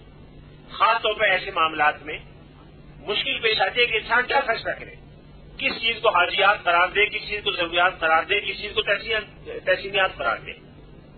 اس کا ایک کلیہ یاد رکھیں، وہ یہ ہے کہ بالآخر اس عمل کا کیا نتیجہ نکلے گا۔ امام شاطبی جن کا ابھی میں نے ذکر کیا، انہوں نے لکھا ہے کہ النظر فی معالات الافعال معتبر شرعا، کہ شریعت میں اس بات کو پیش نظر رکھا گیا ہے کہ کسی عمل کا انجام کیا ہوگا۔ ایک جائز عمل ہے، شریعت نے آپ کو اس کے کرنے یا نہ کرنے کا حکم نہیں دیا، دونوں صورتیں آپ کے لیے کھلی رکھی ہیں، اس کو مستحب پہ قرار نہیں دیا، اس کو مکروہ پہ قرار نہیں دیا، لیکن آپ یہ ضرور غور کریں کہ اس کا نتیجہ کیا نکلے گا، اس کے نتیجے میں جو ثمرات مرتب ہوں گے وہ مثبت ہوں گے کہ منفی ہوں گے۔ اگر مثبت ہوں گے تو فعل کو کریں، منفی ہوں گے تو نہ کریں۔ یہ حکمت تشریع ہے جو شریعت نے پیش نظر رکھی ہے۔ اس حکمت تشریع کے علاوہ کچھ اور بنیادی ہدایات ہیں جو قرآن پاک نے دی ہیں، جو ہر فقیہ کو اور ہر صاحب علم کو پیش نظر رکھنے چاہیے۔ سب سے پہلا اصول ہے یسر، آسانی۔ یرید اللہ بکم اليسر ولا یرید بکم العسر، اللہ تعالیٰ تمہارے لیے آسانی چاہتا ہے، تمہارے لیے مشکل نہیں چاہتا۔ یسر سے مراد وہ آسانی ہے جو شریعت کے کسی حکم کو انجام دیتے ہوئے یا شریعت کے محرمات سے اجتناب کرتے ہوئے آپ کے لیے اختیار کرنا ممکن ہو۔ جہاں ممکن نہ ہو وہاں یسر کے نام پر شریعت کے حکم کو نہیں چھوڑا جا سکتا۔ کسی گرمی لگتی ہے، اگست کا مہینہ، روزہ کیسے رکھے، شریعت میں آسانی کا حکم ہے، لہذا آسانی یہ ہے کہ ٹھنڈے کمرے میں بیٹھ کر شربت پیو، یہ یسر کے معنی نہیں ہے۔ یسر کے معنی یہ ہے کہ گرمی میں روزے کی پابندی کرتے ہوئے کوئی آسانی اگر فراہم کر سکتے ہو تو کرو۔ آپ کا یہ ادارہ اس کمرے میں اے سی لگوا سکتا ہے کہ گرمی کے موسم میں تاکہ روزہ رکھنا آسان ہو جائے، یہ یسر ہے۔ یعنی وہ آسانیاں جو شریعت کے کسی حکم کی تعمیل کے لیے یا شریعت کے محرمات سے اجتناب میں آسانی پیدا کرنے کے لیے اختیار کی جائیں، یا کسی جائز کام کو اس لیے کیا جائے کہ اس سے کوئی فعل آسان ہو جائے، زندگی گزارنی آسان ہو جائے، زندگی کے مسائل آسان ہو جائیں، یہ چیز یسر کہلاتی ہے۔ اللہ تعالیٰ کی شریعت میں یسر ہے، عسر نہیں۔ دوسری چیز ہے رفع حرج، ما جعل علیکم فی الدین من حرج۔ اللہ تعالیٰ نے دین میں کوئی تنگی نہیں رکھی۔ تنگی سے مراد یہ ہے کہ شریعت کے احکام پر عمل درآمد کے اگر دو طریقے ہیں، ایک طریقہ آسان ہے، ایک طریقہ مشکل ہے، تو اللہ تعالیٰ نے مشکل راستے کو اختیار نہیں کیا، آسان راستے کو اختیار کیا۔ لہذا جہاں بھی مشکل راستہ آئے وہاں ایک منٹ ٹھہرو، سوچو، اگر اس مشکل سے بچنے کا کوئی راستہ ہے جس سے شریعت کے حکم پر عمل درآمد بھی ہو جائے اور مشکل سے بچا جا سکے تو مشکل سے بچو۔ آپ پر حج فرض ہے، اللہ نے آپ کو وسائل بھی دیے ہیں۔ ایک حج کرنے کا راستہ یہ کہ آپ کندھے پہ 2 جوڑے رکھیں اور چنے کی تھیلی رکھیں اور پیدل چل پڑیں۔ ماضی میں لوگ پیدل حج کیا کرتے تھے، یہ بھی راستہ ہے، شریعت میں جائز ہے، آپ جانا چاہیں تو ضرور جائیں۔ ایک شکل یہ ہے کہ آپ جہاز میں بیٹھے فرسٹ کلاس کا ٹکٹ لیں، جلدی پہنچ جائیں، ہوٹل بکنگ کروا لیں، جا کے ٹھہرے حج کر کے آ جائیں۔ اگر آپ کے پاس دونوں کے وسائل ہیں تو آپ کو یہ مشکل راستے اختیار نہیں کرنا چاہیے، آپ کے لیے مکروہ ہوگا، شریعت میں درست نہیں ہوگا، یہ ناپسندیدہ راستہ ہوگا کہ وسائل ہوتے ہوئے آپ پیدل سفر کا راستہ اختیار کریں۔ بعض لوگ یہ سمجھتے ہیں کہ پیدل حج کرنا بڑی عبادت ہے۔ میں نے بہت سنا لوگوں سے فلاں صاحب نے پیدل حج کیے، میں پوچھا کیوں؟ پیسے نہیں تھے کہ فضول بات ہے، نام حرکت ہے، اللہ تعالیٰ کو ایسی فضول حرکتوں کی ضرورت نہیں ہے، اللہ تعالیٰ نے کوئی حکم نہیں دیا، رسول اللہ صلی اللہ علیہ وسلم نے کبھی پیدل حج نہیں کیا، صحابہ کرام نے کبھی پیدل حج نہیں کیے، تابعین نے کبھی پیدل حج نہیں کیا۔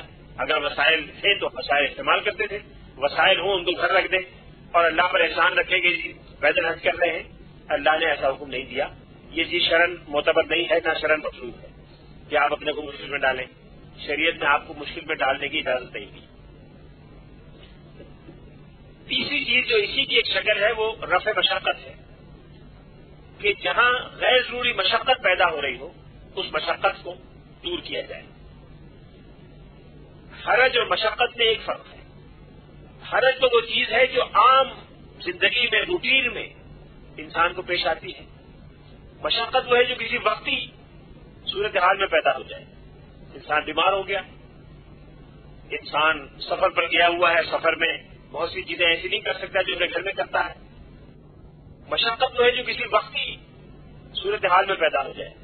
انسان بیمار ہو گیا، انسان سفر پر گیا ہوا ہے، سفر میں بہت سی چیزیں ایسی نہیں کر سکتا جو اپنے گھر میں کرتا ہے۔ یہ وہ چیزیں ہیں جو عارضی طور پر کوئی مشکل پیدا کر دیتی ہیں۔ تو جب عارضی طور پر مشکل پیدا ہو جائے تو عارضی طور پر اس کی آسانی پیدا ہو جاتی ہے، عصیبت کے بجائے رخصت پر عمل کیا جا سکتا ہے۔ سفر میں انسان سفر کی رخصت سے فائدہ نہ اٹھائے اور غیر ضروری مشکلات برداشت کرے، یہ چیز شریعت کے مزاج کے خلاف ہے۔ رسول اللہ صلی اللہ علیہ وسلم حجۃ الوداع میں تشریف لے جا رہے تھے، آپ کو پتہ چلا کہ بعض صحابہ کرام نے روزہ رکھا ہوا ہے، گرمی کا سفر تھا، لمبا سفر ہے مکہ مکرمہ سے مدینہ منورہ۔ بعض صحابہ کے بارے میں پتہ چلا کہ انہوں نے روزہ رکھا ہوا اور روزے سے بے ہوش ہو گئے۔ ایک جگہ دیکھا کہ خیمے میں لوگ جمع ہیں، بہت سارے لوگ، اور ایک شخص کے اوپر سر جھکائے کچھ دیکھ رہے ہیں۔ پوچھا کیا معاملہ ہے؟ فرمایا اس صحابی نے روزہ رکھا ہوا ہے اور پیاس کی شدت سے بے ہوش ہو گئے۔ آپ نے فرمایا کہ لیس من البر الصيام في السفر، سفر میں روزہ رکھنا کوئی نیکی نہیں، یعنی اس طرح کی صورتحال میں ویسے آپ کو یہ مسئلہ پیش نہ آئے، آپ کو اپنے صحت پر اعتماد ہو تو ٹھیک ہے رکھ سکتے ہیں، لیکن ایسی پریشانی کو برداشت کرنا اور روزے پہ اصرار کرنا یہ گویا اللہ تعالیٰ کی رخصت کا انکار ہے کہ تم نے تو اجازت دی لیکن میں بڑا بہادر ہوں، مجھے آپ کی رخصت کی ضرورت نہیں۔ نعوذ باللہ ایک طرح کی احسان فراموشی ہے، اس لیے جہاں پریشانی کا امکان ہو وہاں سے فائدہ اٹھانا چاہیے۔ رسول اللہ صلی اللہ علیہ وسلم فتح مکہ کے لیے تشریف لے جا رہے تھے، رمضان کا مہینہ تھا، بعض صحابہ کرام کا روزہ تھا، اب جہاد کے لیے وہاں جا رہے ہیں، ہو سکتا ہے جنگ پیش آ جائے، اب تھکے ماندے بیماری کی حالت میں وہاں پہنچیں گے تو کیا جہاد کریں گے؟ رسول اللہ صلی اللہ علیہ وسلم سب صحابہ کی موجودگی میں اونٹ پر سوار تھے، ایک صحابی سے کہا کہ ٹھنڈا دودھ لے کے آؤ، ٹھنڈا دودھ رمضان میں لائے، آپ نے سب کے سامنے تناول فرمایا، یہ دکھانے کے لیے کہ میں نے روزہ نہیں رکھا۔ یہ وہ چیز ہے جسے رفع مشقت کہتے ہیں، رفع مشقت، کہ اگر وقتی طور پر کسی وجہ سے مشکل پیش آ گئی ہے اس کو دور کیا جائے۔ اگلی چیز ہے لوگوں کی مصلحت کا لحاظ رکھنا. لوگوں کی مصلحت کا لحاظ رکھنا یعنی وہ مصلحت جس کو شریعت نے معتبر سمجھا ہو.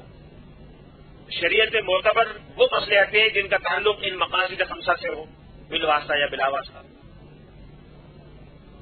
بالواسطہ یا بلا واسطہ لوگوں کی مصلحتوں سے ہو، اس کا لحاظ رکھا جائے، اس کو بلا وجہ نظر انداز نہ کیا جائے. جس حد تک آپ لحاظ رکھ سکیں آپ کو لحاظ رکھنا چاہیے. لوگوں سے توقع کرنا اسلام آباد کی ساری خواتین اپنے گھروں کو چھوڑ دیں، سب شوہروں کو چھوڑ دیں اور ایک ایک سال کے الوداع میں آ جائیں، ممکن نہیں، کوئی نہیں آئے گا. آپ فتویٰ چھوڑ دیں کہ جی سب لامذہب ہیں، بے دین ہیں. نہیں، ایسا نہیں ہے. لوگوں کے مسائل ہیں، مشکلات ہیں، ان کی مشکلات کا لحاظ کریں، ان کو دیکھیں کہ جس وجہ سے ان کے لیے آنا مشکل ہے وہ کس حد تک آ سکتی ہیں. ان کی مشقت اور مصلحت کا لحاظ کرتے ہوئے کوئی پروگرام بنائیں. ان کے لیے دین کی تعلیم کا یہ درست ہے. کچھ لوگ آ سکتے ہیں، کچھ نہیں آ سکتے. قرآن پاک نے حکم دیا ہے کہ ہر گروہ میں سے کچھ لوگ آئیں اور دین سیکھ کے واپس چلے جائیں. تو قرآن پاک نے اس امکان کو پیش نظر رکھا ہے کہ سب کے لیے بیک وقت نکلنا بڑا دشوار ہوگا. پھر ایک مصلحت جو شریعت نے پیش نظر رکھی ہے وہ تدریج کی، کہ شریعت کے احکام پر تدریج سے عمل کرایا جائے. اگر کوئی شخص آج آپ کے پاس آیا ہے دین سیکھنے کے لیے تو آج ہی سارا کا سارا دین اس پہ نہ ڈال دیں، اس پہ تدریج کے ساتھ اس کو اپنے قریب لائیں. پہلے دین کے بنیادی کلیات اس کو بتائیں، پھر جب قریب آ جائے تو اس کا ایمان پختہ ہو جائے تو اخلاق درست بنائیں. جب اخلاق درست ہو جائے تو پھر ایک ایک کر کے سارے احکام اس کو بتائیں، اور چند سال میں چند مہینوں میں جتنی اس میں صلاحیت اور ذوق و شوق ہوگا اتنی جلدی وہ سارے دین کو سیکھ لے گا. یہ رسول اللہ صلی اللہ علیہ وسلم کا طریقہ بھی تھا، صحابہ کرام کا طریقہ بھی تھا، قرآن پاک کا طریقہ بھی ہے. تدریج اور لوگوں کو آہستہ آہستہ دین کے راستے میں لانا یہ اللہ کی شریعت کا بنیادی طریقہ کار ہے، اللہ کی سنت ہے. پھر عدل و انصاف کا دامن ہاتھ سے نہیں چھوڑنا چاہیے. یہ شریعت کی یعنی حکمت تشریع کی ایک اور بنیاد ہے. چھٹی بنیاد گویا عدل و انصاف کا قیام ہے. تو اس میں عدل و انصاف کا خیال رکھنا چاہیے. آپ کو ادارہ قائم کریں، اس میں طلبہ کے لیے قواعد ضوابط بنائیں، عدل کا خیال رکھیں. اپنے ملازمین سے ڈیل کریں تو عدل کا خیال رکھیں. اپنے بچوں گھر والوں سے ڈیل کریں تو عدل کا خیال رکھیں. شریعت پر عمل درآمد میں عدل کا لحاظ رکھنا یہ انتہائی ضروری ہے. ایک صحابی رسول اللہ صلی اللہ علیہ وسلم کی خدمت میں آئے، آپ سے عرض کیا یا رسول اللہ میں اپنے فلاں بیٹے کو اپنی جائیداد کا اتنا حصہ دینا چاہتا ہوں، آپ گواہ رہیں. آپ نے پوچھا تمہارے کتنے بچے ہیں؟ تعداد بتائیں گے کتنے بچے ہیں. پوچھا بقیہ بچوں کو بھی اتنی رقم دے رہے ہو؟ آپ میں نہیں باقی تو نہیں، یہ مجھے بہت عزیز ہے اس کو دے رہا ہوں. آپ نے فرمایا میں ظلم کا گواہ نہیں بننا چاہتا. گویا یہ بچوں کے ساتھ عدل کے خلاف ہے کہ آپ ایک کو غیر ضروری ترجیح دیں اور بقیہ کو نظر انداز کر دیں. اور آخری چیز گویا ساتویں چیز یہ کہ مساوات آپ قائم رکھیں. حکمت تشریع میں ایک چیز اور پیش نظر رکھنی چاہیے جو شریعت کے احکام میں ایک بنیادی کردار ادا کرتی ہے. شریعت کے جتنے بھی احکام ہیں اس میں 3 کیٹیگری تو میں نے پہلے دن آپ کو بتائی تھی، جس میں ایک عقائد، ایک اخلاق اور تزکیہ اور ایک فقہی معاملات. پھر فقہی معاملات میں نے 8 مختلف ابواب بتائے تھے. یہ تقسیم تو ہمارے اور آپ کے سمجھنے کے لیے، لیکن ایک تقسیم اور ہے جو شریعت کے مزاج کو بیان کرنے کے لیے کہ شریعت کا مزاج شریعت کے کس معاملے میں کیا ہے. اس اعتبار سے کچھ میدان یا کچھ مسائل اور معاملات تو وہ ہیں کہ جن میں شریعت کا رویہ انتہائی اسٹرکٹ ہے، انتہائی شدید ہے، جس میں جس چیز کا حکم دیا گیا ہے اتنی ہی کرنی ہے، اس سے کوئی کمی بیشی نہیں کرنی، اس سے ایک قدم زیادہ نہیں جانا ہے، قدم پیچھے نہیں آنا. بالکل اجازت نہیں ہے، جس حد تک کہا گیا ہے اسی حد تک کرنا ہے. جہاں زیادتی کی اجازت دی گئی وہاں زیادتی کرنی ہے، انہیں حدود کے اندر جو حدود بتا دی گئی ہیں. جہاں کمی کرنے کی اجازت ہے وہاں کمی کر سکتے ہیں اسی حد تک جس تک اجازت ہے. جہاں کمی زیادتی کی اجازت نہیں وہاں کمی زیادتی کی اجازت نہیں ہے. وہاں اپنی عقل سے کوئی نئی بات نہیں تلاش کی جا سکتی، وہ بالکل 100% پابندی کے لیے ہے. یہ معاملات عقائد اور عبادات کے، یہ معاملات عقائد اور عبادات کے. عقائد اور عبادات میں انسان اپنی رائے، اپنی عقل اور اپنے قیاس سے نہ کمی کر سکتا ہے نہ بیشی کر سکتا ہے. کسی کا جی چاہے کہ جی میرا تو اللہ کے سامنے جھکنے کو بہت جی چاہتا ہے، ایک رکوع سے تھکلی نہیں ہوتی، میں 4 رکوع کروں گا، نماز باطل ہو جائے گی، نماز غلط ہے، نماز نہیں ہوگی۔ کسی کا جی چاہے کہ میرا تو سجدہ کرنے کو بڑا دل چاہتا ہے، تو اللہ میرے کیوں رکھے، میرے لیے 10 سجدے ہونے چاہیے، میں 10 سجدے کروں، نماز باطل ہو جائے گی، نماز نہیں ہوگی۔ کسی کے عقل میں آئے کہ جی ایک مرتبہ جھکنا کافی تھا، ایک مرتبہ سجدہ کافی ہونا چاہیے، یہ 2 سجدے کیوں ہیں؟ کوئی کچھ بھی شیطان سجا سکتا ہے، تو بس ایک سجدہ ایک رکوع، نماز باطل ہو جائے گی، نماز نہیں ہوگی۔ عقائد اور عبادات میں کوئی کمی بیشی جائز نہیں ہے، اللہ ہے کہ جہاں شریعت نے اجازت دی ہو، مثلا نوافل عبادت کی اجازت دی، جتنے مرضی نوافل پڑھیں، لیکن نوافل اسی طرح پڑھے جائیں گے جس طریقے سے شریعت نے اجازت دی ہے۔ اس کے علاوہ نفل پڑھنے کا کوئی طریقہ نہیں ہوگا کہ جی نفل میں کیا ہے، میں 4 رکوع کر لوں، میں 10 سجدے کر لوں، نہیں، نہ 4 رکوع ہوں گے، 10 سجدے ہوں گے، رکوع ایک ہی ہوگا، سجدہ ایک رکعت میں 2 ہی مرتبہ ہوگا، لیکن تعداد رکعات کی جتنی آپ کا چاہے کر لیں، قیام جتنا مرضی طویل کر لیں، رکوع جتنا مرضی طویل کر لیں، سجدہ جتنا مرضی طویل کر لیں، یہ آپ کو اجازت ہے، اس سے زیادہ تبدیلی کی اجازت نہیں ہے، جتنی شریعت نے گنجائش رکھی ہے اس سے زیادہ۔ یہاں شریعت کا معاملہ بڑا سخت ہے۔ دوسرا معاملہ ہے معاملات کا، جس میں شریعت نے تھوڑی سی نرمی رکھی ہے، شریعت کا رویہ لینینٹ ہے۔ معاملات میں شریعت نے یہ کیا ہے کہ جو چیزیں ناجائز ہیں وہ بتا دی ہیں، جو چیزیں ناجائز ہیں وہ بتا دی ہیں، ان کی تحدید کر دی ہے کہ یہ چیزیں حرام ہیں، ربا حرام ہے، غرر حرام، اس پر آئندہ ایک گفتگو ہوگی، معاملات پر ایک دن الگ بات کرنی ہے۔ محرمات کی فہرست دے دی ہے قرآن پاک میں اور سنت میں، اور جو چیزیں لازمی ہیں وہ تھوڑی ہیں، ان کی تفصیل دے دی ہے کہ یہ لازمن کرنی ہے۔ ان محرمات سے بچتے ہوئے اور ان لازمی چند جو تھوڑی چیزیں ان کی پابندی کرتے ہوئے آپ معاملات میں جو مرضی اختیار کریں، جس طرح جی چاہے معاملہ کریں، آپ کے لیے جائز ہے، کوئی معاملہ ناجائز نہیں ہے اگر وہ شریعت کی محرمات سے بچتے ہوئے ہو اور جو چند واجبات یا فرائض ہیں ان کی پابندی کرتے ہوئے ہو۔ اس کے علاوہ سب معاملات آپ کے لیے جائز ہیں۔ جن معاملات میں شریعت کا رویہ سب سے زیادہ کھلا ہے، لبرل آپ کہہ سکتے ہیں، وہ عادات کا معاملہ ہے۔ عادات یعنی مختلف علاقوں میں، مختلف لوگوں میں، مختلف ثقافتوں میں، تمدنوں میں لوگوں کا مزاج رویہ ہوتا ہے۔ عادات میں ہر چیز جائز ہے، ہر چیز جائز ہے، بشرطے کہ وہ شریعت کی حدود کے اندر ہو، اس سے کسی حرام چیز کا ارتکاب نہ ہوتا ہو اور کسی فرض یا واجب کو چھوڑنا لازم نہ آتا ہو۔ آپ کا جو چاہے اختیار کریں، عادات میں کوئی پابندی نہیں۔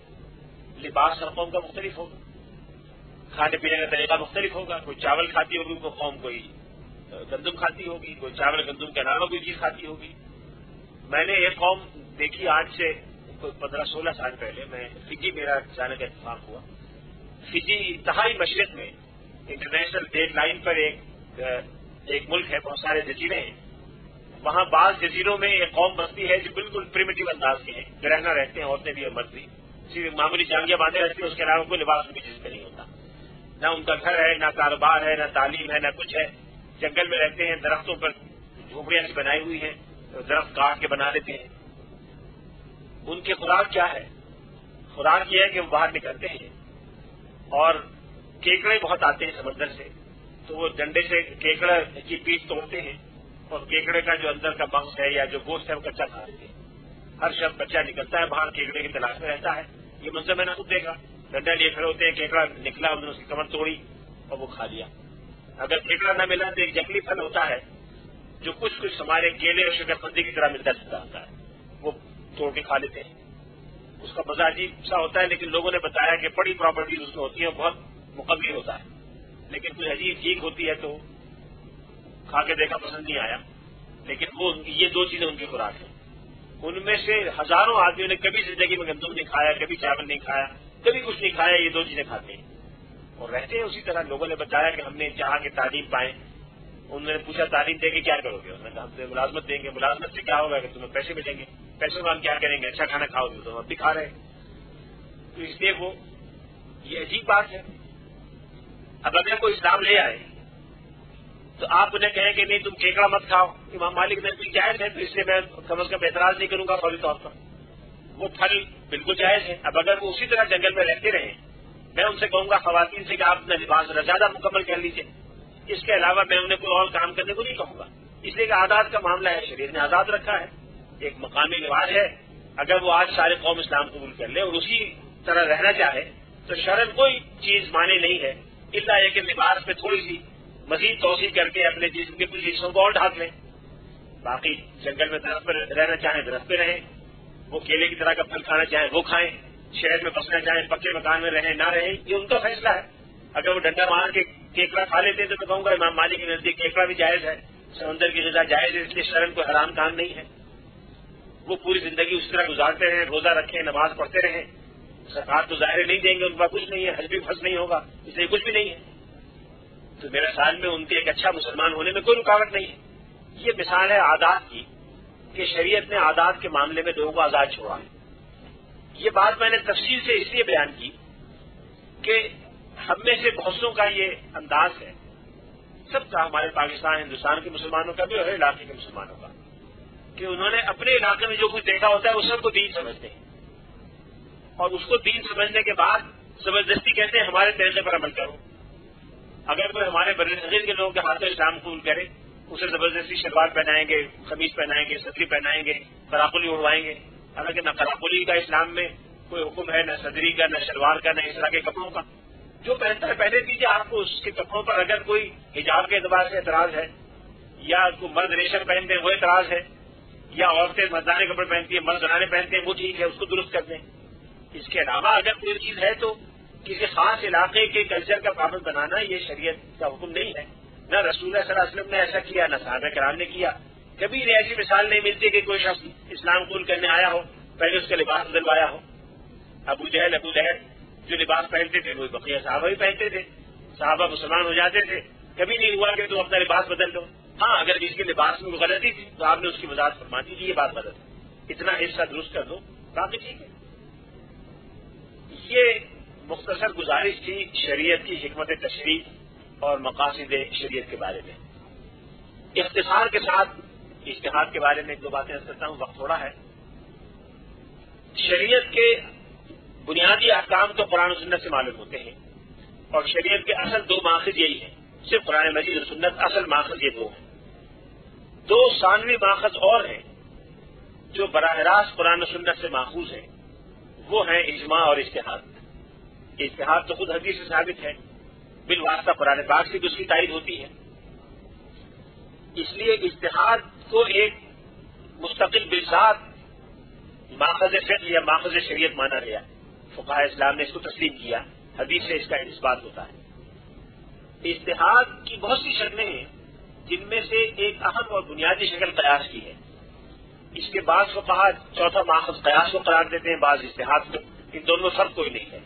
اجتہاد ایک بڑی چیز ہے، قیاس اس کا ایک بڑا شعبہ ہے۔ اجتہاد کے معنی شریعت کے کسی حکم میں تبدیلی کے نہیں ہے، وہ کوئی نہیں کر سکتا۔ قرآن پاک کے احکام قطعی ہیں، ہمیشہ کے لیے، سنت کے احکام قطعی ہیں اور دائمی ہیں، ہمیشہ کے لیے۔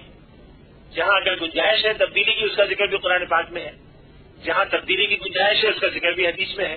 اس گنجائش کے علاوہ کوئی نرمی یا تبدیلی یا تدریج و تنسیخ شریعت کے احکام میں نہیں ہو سکتی۔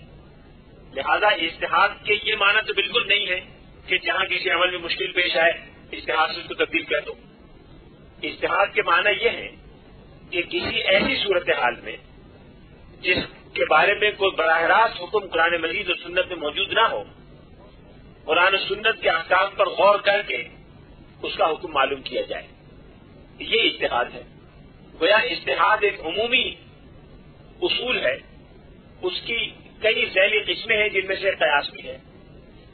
قیاس کے بارے میں نے عرض کیا تھا کہ قیاس سے مراد یہ ہے کہ آپ کے سامنے ایک اصل حکم ہے، ایک بعد میں آنے والی صورتحال ہے، بعد میں آنے والی صورتحال اور اصل حکم میں کچھ چیزیں قدر مشترک ہیں، جن قدر مشترک کی بنیاد پر وہ حکم آپ نئی صورتحال میں منتقل کرتے ہیں۔ جیسے میں نے نشہ و اشیاء کی مثال دی تھی کہ حدیث میں آیا ہے، قرآن پاک میں آیا ہے کہ شراب حرام ہے، خمر حرام ہے۔ خمر عربی زبان میں انگور یا گنے یا جو سے بنی ہوئی شراب کو کہتے ہیں۔ اب جب بعد میں افیم کا ذکر آیا، سوال پیدا ہوا کہ افیم کھانا جائز ہے کہ ناجائز ہے، تو ظاہر ہے افیم اور شراب الگ الگ چیزیں ہیں، شراب الگ چیز ہے، افیم الگ چیز ہے۔ تو شراب پر لوگوں نے غور کیا، فقہاء اسلام نے، کہ شراب میں کیا چیز ہے جس کی وجہ سے وہ حرام ہے۔ ظاہر ہے اس کا مائع ہونا تو حرمت کی دلیل نہیں ہے. اگر مائع ہونا حرمت کی دلیل ہوتی تو پانی بھی حرام ہوتا, دودھ بھی حرام ہوتا, چائے بھی حرام ہوتی, شربت بھی حرام ہوتا. اس کا مثلاً سرخ رنگ کا ہونا بھی دلیل نہیں ہے, اس لیے شربت بھی سرخ رنگ کا ہو سکتا ہے, پھلوں کے جوس بھی سرخ رنگ کے ہو سکتے ہیں. اس طرح سے بہت ساری صفات ہیں جو غور کرنے سے پتہ چل جائے گا کہ اس وجہ سے وہ حرام نہیں ہے. جس وجہ سے حرام ہے جو ہر شخص کی سمجھ میں آ جاتی ہے وہ اس کا نشاور ہونا ہے. تو اگر نشاور ہونے کی وجہ سے شراب حرام ہے تو نشاور ہونے کی وجہ سے افیم کو بھی حرام ہونا چاہیے. یہ قیاس کی ایک مثال ہے جس سے پتہ چلتا ہے کہ قیاس کی بنیاد پر احکام کا استنباط کیسے ہوتا ہے اور نئے احکام کیسے نکالے جاتے ہیں. اجتہاد کے لفظی معنی انتہائی کاوش اور انتہائی کوشش. انتہائی کاوش اور انتہائی کوشش, یہ انتہائی کا لفظ اس مفہوم میں شامل ہے. فقہاء نے اس کی تعریف کی ہے استفراغ الوسع. استفراغ کے معنی ایگزاسٹ کر دینا اور وسع کے معنی صلاحیت. To exhaust your capacity, to exhaust your capacity to discover the شریعہ ruling about a new situation in the light of the Quran and سنہ. یہ ہے اجتہاد کہ قرآن و سنت کی روشنی میں کسی نئی صورتحال کا حکم معلوم کرنے کے لیے اپنی صلاحیت کو پورے طور پر استعمال کر ڈالنا جس سے آگے صلاحیت استعمال کرنے کی گنجائش نہ ہو. اس عمل کا نام اجتہاد ہے. یہ اس کے معنی ہے اور یہ اس کا مفہوم ہے. رسول اللہ صلی اللہ علیہ وسلم کے زمانے میں صحابہ کرام اجتہاد سے کام لیا کرتے تھے. خود رسول اللہ صلی اللہ علیہ وسلم نے معاذ بن جبل کو اجتہاد کی اجازت دی. صحابہ کرام نے حضور کے زمانے میں اجتہاد کیا اور حضور کو آگے بتایا. عمار بن یاسر کی میں نے مثال دی جن کے اجتہاد کو حضور نے جائز قرار نہیں دیا. اسے کہا کہ تم نے درست رائے قائم نہیں کی. اس طرح سے اور بھی مثالیں ہیں جس میں صحابہ کرام نے اپنی رائے سے ایک حکم معلوم کیا اور اس حکم کو رسول اللہ صلی اللہ علیہ وسلم کی خدمت میں پیش کیا گیا اور رسول اللہ صلی اللہ علیہ وسلم نے اس کی اجازت دے دی. بعض اوقات ایسا ہوتا تھا کہ صحابہ کرام کے اجتہاد کی رسول اللہ صلی اللہ علیہ وسلم کی اجازت دیتے تھے, لیکن جسے آج کے انگریزی میں کہتے ہیں باڈی لینگویج ایسی ہوتی تھی کہ شاید رسول اللہ صلی اللہ علیہ وسلم سے براہ راست یہ پوچھا جاتا تو آپ اس کا کوئی اور جواب دے دیں. یہ بات ذرا غور سے سنیے گا. ایک صحابی کو دوران سفر غسل کی ضرورت پیش آ گئی. وہاں پانی موجود تھا, لوگوں کے پاس سفر میں قافلے پانی تھا. لوگوں نے کہا غسل کرنے کی بڑی سختی ہے. وہ گئے, تیمم سے کام لیا اور تیمم کر کے آگے نماز پڑھا دی. بعض لوگوں نے کہا ہم نماز نہیں پڑھیں گے آپ کے پیچھے, انہوں نے کہا نہیں میں پڑھاؤں گا. نماز پڑھا دی. اب بعض لوگوں کو تعمل رہا کہ پانی کی موجودگی میں انہوں نے غسل نہیں کیا تو کیا نماز ہو گئی کہ نہیں ہوئی. رسول اللہ صلی اللہ علیہ وسلم کو اطلاع ہوئی تو آپ نے پوچھا تم نے ایسا کیوں کیا؟ تو انہوں نے کہا یا رسول اللہ بہت سردی تھی اور قرآن پاک میں آیا ولا تلقوا بأیدیکم الی التہلکہ, آپ نے آپ کو ہلاکت میں نہ ڈالو. مجھے لگا کہ میں نے غسل کیا تو میں مر جاؤں گا. تو رسول اللہ صلی اللہ علیہ وسلم مسکرائے اور مسکرا کے آگے کچھ نہیں فرمایا. گویا اس کی اجازت دیتی کہ ٹھیک ہے, لیکن آپ کا مسکرانا اور آپ کا زبان سے کچھ ارشاد نہ فرمانا, اس سے بعض لوگوں نے نتیجہ نکالا کہ افضل یہ ہے کہ غسل کر لیا جائے ایسے موقع پر. اور اگر کوئی شخص یہ سمجھتا ہے تو شاید گنجائش ہے. یعنی اس سے دو چیزیں معلوم ہوئی کہ افضل کیا ہے, عظیمت کیا ہے اور رخصت کی گنجائش کہاں ہے. یہ ایک اجتہاد ہے جس کو رسول اللہ صلی اللہ علیہ وسلم نے جزوی طور پر پسند فرمایا, جزوی طور پر ایک گنجائش رکھ دی کہ دوسرے نقطۂ نظر کی بھی گنجائش ہے. اس طرح کی بہت سی مثالیں ملتی ہیں اور بعض جگہ آپ نے اتنا پسند فرمایا کہ جس نے اجتہاد کیا تھا اس کے لیے دعا فرمائی اور بڑی تعریف فرمائی. حضرت علی رضی اللہ تعالیٰ عنہ جب قاضی بنا کے یمن بھیجے گئے تو وہاں ایک واقعہ پیش آیا جو بڑا دلچسپ بھی تھا کہ لوگ ایک حضرت علی کہیں تشریف لے جا رہے تھے تو معلوم ہوا کہ ایک جگہ بہت سے لوگ جمع ہیں اور ایک بڑا ہنگامہ ہو رہا ہے. پوچھا کیا ہے تو معلوم ہوا کسی شخص نے جنگل میں شیر کا شکار کرنے کے لیے ایک بہت بڑا گڑھا کھودا تھا اور گڑھے کو گھاس پھوس سے بند کر دیا تھا. وہاں کو گوشت ووشت رکھا یا جانور شکار کر رکھا. جب شیر نے وہاں چھلانگ لگائی تو وہ گڑھے میں گر گیا اور مقصد یہ تھا کہ گڑھے میں جب شیر گر جائے تو اس کو شکار کیا جائے. تو اس کامیابی کو دیکھنے کے لیے بہت سے لوگ وہاں جمع تھے اور ہجوم اس گڑھے کے کنارے پر کھڑا ہوا تھا. جب ہجوم میں لوگ پیچھے دھکا دیتے ہیں, پیچھے والوں کو پتہ نہیں ہوتا کہ آگے والا کتنے کنارے پر ہے, تو ایک صاحب گر گئے. جب ایک صاحب اس میں سے گرے تو شیر نے ان کا ہاتھ یا پاؤں پکڑ لیا. اس کو بچانے کے لیے اس نے کسی اور کا ہاتھ پکڑا, وہ ساتھ بھی گر گئے. انہیں تیسرے کا ہاتھ پکڑا، وہ بھی گر گئے، 4 آدمی اس میں گر گئے، اور ظاہر چاروں کو شیر نے پھاڑ کھایا، وہ بھوکا ہوگا، غصے میں تھا۔ اب یہ بات ہوئی کہ ان 4 آدمیوں کے خون کا ذمہ دار کون ہے؟ مختلف باتیں لوگ کہہ رہے تھے، کسی نے کہا کہ جس نے گھڑا کھودا ہے وہ ذمہ دار ہے، کسی نے کہا کہ جس نے پیچھے سے دھکا دیا وہ ذمہ دار ہے، نہیں پتا ہجوم میں کیا پتا چلتا ہے کس نے دھکا دیا، سبھی دے رہے ہوتے ہیں، ہر شخص آگے بڑھنے کی کوشش میں ہوتا ہے۔ پھر 4 آدمی ہیں، ایک براہ راست شیر کے پنجے سے گرا، ایک کو دوسرے نے پکڑا، دوسرے نے تیسرے کو پکڑا، تیسرے چوتھے کو پکڑا، اپنی جان بچانے کے لیے آدمی کرتا ہے۔ سیدنا علی بن ابی طالب نے ہدایت کی کہ ان 4 آدمیوں کی دیتوں کے 4 مختلف احکام ہوں گے، اس کی تفصیل کا موقع نہیں، 4 مختلف احکام ہوں گے۔ ایک شخص کی دیت مکمل طور پر بیت المال پہ ہوگی، ایک شخص کی دیت 1/4 وہ لوگ دیں گے جو یہاں موجود ہیں، اور 3/4 وہ دے گا جس نے اس کا ہاتھ پکڑا۔ اگلے کی دیت کو اس طرح سے تقسیم کیا جائے گا، اور اس کی بڑی ایک لاجیکل انہوں نے وضاحت کی جو بڑی تفصیل وقت ملا تو میں بیان کروں گا۔ رسول اللہ صلی اللہ علیہ وسلم کو اس کی اطلاع ہوئی، آپ نے انتہائی خوشی کا اظہار فرمایا اور یہ فرمایا کہ علی بن ابی طالب بھی ایسا فیصلہ کر سکتے تھے، افضاحم علی، سب سے اچھا فیصلہ کرنے والے علی بن ابی طالب ہیں، وہی کر سکتے تھے۔ یہ گویا وہ اجتہاد ہے جس کو انہوں نے پسند فرمایا اور یہ کہا کہ وہی ایسا فیصلہ کر سکتے تھے۔ صحابہ کرام کے زمانے میں اجتہاد اس اعتبار سے بہت حوصلہ افزا تھا کہ رسول اللہ صلی اللہ علیہ وسلم سے اس کی منظوری ہر وقت لی جا سکتی تھی، اور جب بھی صحابہ کرام کو موقع ملتا تھا حضور کے سامنے پیش کر دیا کرتے تھے، وہاں سے اس کی اصلاح یا تصحیح ہو جاتی تھی۔ رسول اللہ صلی اللہ علیہ وسلم کے دنیا میں تشریف لے جانے کے بعد اس کا کوئی امکان موجود نہیں تھا، تو اب اس کی اصلاح یا تو اجماع کے ذریعے ہوتی ہے کہ ایک سے زائد اجتہادات ہیں تو ایک پر اجماع ہو گیا تو بقیہ اجتہاد ختم ہو گئے اور ایک اجتہاد باقی رہ گیا۔ لیکن اگر اجماع نہ ہو تو اب اس کی بنیاد محض قوت دلیل پر ہے، جس کی دلیل جتنی قوی ہے، جس کی شخصیت جتنی متقی اور متدین ہے، اسی کے اعتبار سے اجتہادات کو قابل قبول یا ناقابل قبول قرار دیا جائے گا۔ امت مسلمہ نے جن بزرگوں کے اجتہادات کو ان کے اخلاق اور تقوی اور کردار کی وجہ سے، علم کی وجہ سے قابل قبول سمجھا، وہ مشہور و معروف ہیں۔ ان میں یہ مذاہب فقہ کے بانی ائمہ بھی شامل ہیں، دوسرے فقہا بھی شامل ہیں، وہ بھی فقہا شامل ہیں جو مذاہب کے بانی بھی نہیں ہوئے لیکن ان کی حیثیت اتنی غیر معمولی ہے کہ لوگ آج تک ان کے خیالات اور اجتہادات کی پیروی کر رہے ہیں۔ ابن تیمیہ اور ابن قیم کسی مستقل بذات فقہی مسلک کے بانی نہیں ہیں، لیکن اتنی بڑی شخصیت ہے کہ ان کے اجتہادات کو دنیا میں لاکھوں کروڑوں انسان مانتے ہیں۔ شاہ ولی اللہ محدث دہلوی کسی مستقل بذات فقہی مسلک کے بانی نہیں ہے، لیکن ان کے اجتہادات کی پیروی بہت سے لوگ کرتے ہیں۔ مجتہدین کے بہت سے درجے ہیں، مجتہدین سب ایک درجے کے نہیں تھے۔ ہر مسلک میں، ہر فقہ میں مجتہدین کا کام اور مجتہدین کے کام کی اہمیت مختلف درجات اور مختلف انداز رکھتی ہے۔ جب شروع کا زمانہ تھا، دوسری تیسری صدی ہجری کا زمانہ تھا، تو فقہاء اسلام کے سامنے بنیادی کام 2 تھے۔ مثلا جو امام شافعی، امام مالک، امام احمد، یہ حضرات مصروف عمل تھے، ان کے سامنے بنیادی کام 2 تھے۔ ایک بنیادی کام یہ تھا کہ قرآن مجید اور سنت کے احکام کی تعبیر کرنے کے اصول وضع کریں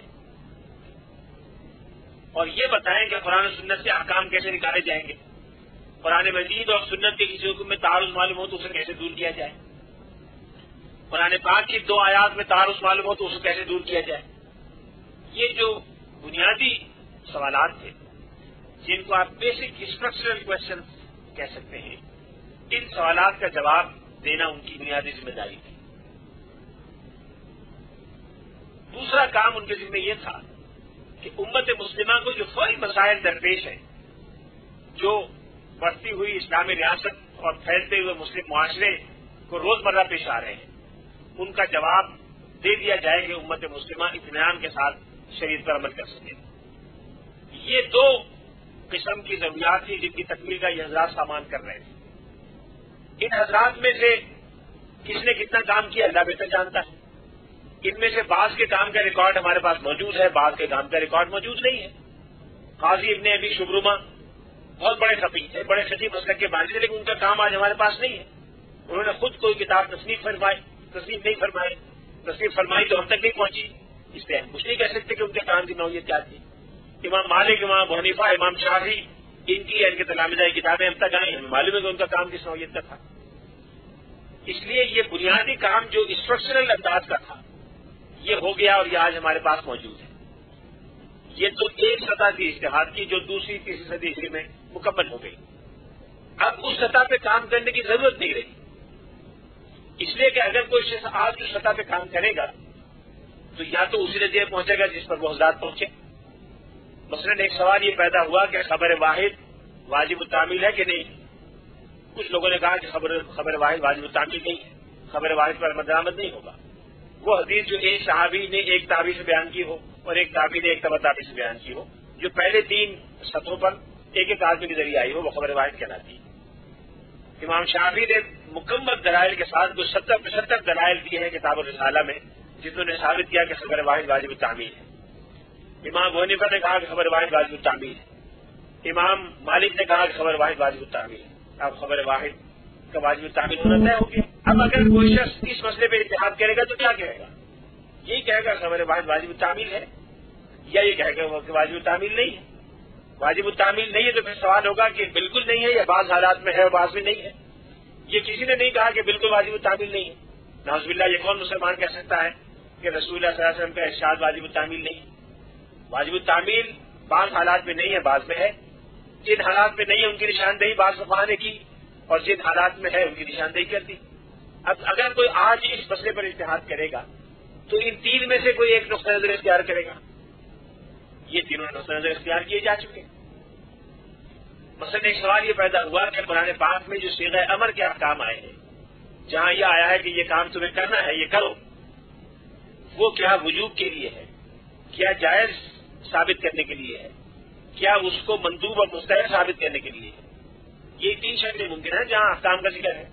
چوتھی شکل تو نہیں ہے کہ جہاں قرآن میں صیغہ امر ہے وہاں حرام بتانے کے لیے ہے. یہ تو کوئی بات نہیں کہے گا. یہ تینوں باتیں کہی جا چکی، تینوں کے دلائل بیان کیے جا چکے. اب جو آدمی اجتہاد کرے گا وہ ان تینوں میں سے کوئی ایک بات کہے گا تو تحصیل حاصل ہے، نئی بات کہے گا تو وہ قابل قبول نہیں ہے، اس لیے کہ عربی زبان اس کی متحمل نہیں، انسانی عقل اس کی اجازت نہیں دے گی کہ اللہ تعالیٰ فرمانا ہے کہ یہ کام کرو، آپ کہتے ہیں یہ نہ کرنے کا حکم ہے. اس لیے یہ بنیادی مسائل تو طے ہو گئے، اب اس کو ری اوپن کرنے کی ضرورت نہیں. لیکن جزوی مسائل امت کو پیش آتے رہیں گے. جزوی مسائل لامتناہی ہیں، جب تک مسلمان موجود ہیں، جب تک انسان موجود ہے جزوی مسائل پیش آتے رہیں گے، ان میں اجتہاد بھی ہوتا رہے گا.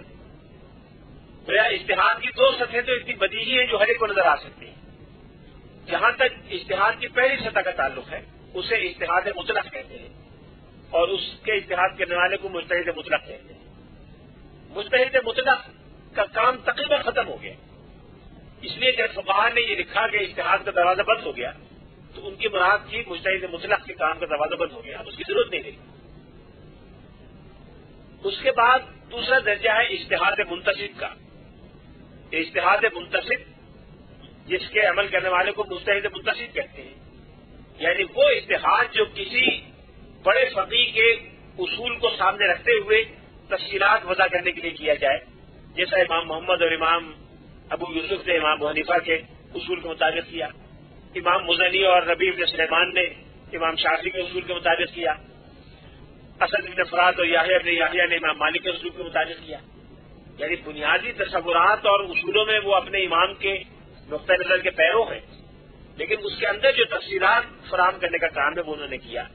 یہ مجتہد کا دوسرا درجہ ہے، مجتہد منتصب کہتے ہیں. تیسرا درجہ ہے مجتہد فی المسائل، جو جزوی مسائل میں اجتہاد کرتا. مسائل پیش آتے جائیں گے اور نئے اجتہادات ضرور پیش آتی جائے گی.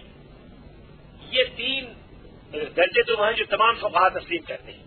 تمام فقہا کے نزدیک یہ 3 درجے اجتہاد کے پائے جاتے ہیں. تیسرا درجہ ہمیشہ کھلا رہے گا. درمیانہ درجے کی جب ضرورت پیش آئے گی اس سے کام لیا جائے گا، جب ضرورت نہیں ہوگی کام لینے کی ضرورت نہیں. اس میں احتیاط اس لیے ضروری ہے کہ اگر اجتہاد کا دروازہ چوپٹ کھول دیا جائے اور ہر شخص اس میں داخل ہونے لگے تو پھر شریعت کے معاملات مذاق بن جائیں گے. شریعت کی تعبیر و تشریح کا معاملہ ناقصوں کے نائلوں کے ہاتھ میں آ جائے گا. اور اس سے امت مسلمہ میں کنفیوژن اور التباس پیدا ہوگا۔ علامہ اقبال نے فرمایا ہے، اجتہاد عالمان کم نظر ابتدا بررفتگاں محفوظ تھا۔ کم نظر عالموں کے اجتہاد کے مقابلے میں بہتر یہ ہے کہ جو پچھلے قابل اعتماد بزرگ گزرے ہیں ان کے اجتہاد پر بھروسہ کیا جائے اور ان کے نقطہ نظر کو قبول کیا جائے۔ اس لیے فقہائے اسلام نے اجتہاد کے بارے میں کچھ شرائط عائد کی ہے جن کی سختی سے پابندی کرنے کی امت مسلمہ کو ہدایت کی گئی اور کوشش کی گئی کہ ان حدود کے اندر رہ کے اجتہاد کیا جائے۔ یہ اجتہاد آج بھی جاری ہے، آئندہ بھی جاری رہے گا۔ رسول اللہ صلی اللہ علیہ وسلم نے اپنے دنیا سے تشریف لے جانے سے پہلے اس کی اجازت دی کہ حضرت معاذ بن جبل کو پسند فرمایا تھا۔ حضرت معاذ کی اس کے بعد رسول اللہ صلی اللہ علیہ وسلم سے زندگی میں ملاقات نہیں ہوئی، اس لیے یہ حضور کی وصیت ہے، اس کو کوئی روک نہیں سکتا۔ یہاں میں اپنی بات ختم کرتا ہوں۔ سوالات ہیں، کل کے بارے میں ہے استہلاکی اور استعمالی چیزوں میں ربا کے بارے میں بتا دیں۔ انسان کی ملکیت میں جو چیزیں ہوتی ہیں، مال کی جتنی بھی قسمیں ہیں اس کی دو قسمیں ہیں، وہ دو طرح کا مال ہے۔ ایک مال وہ ہے کہ جس کو آپ نے خرچ کر کے کنزیوم کر دیا، وہ ختم ہو گیا، جس یہ پانی ہے۔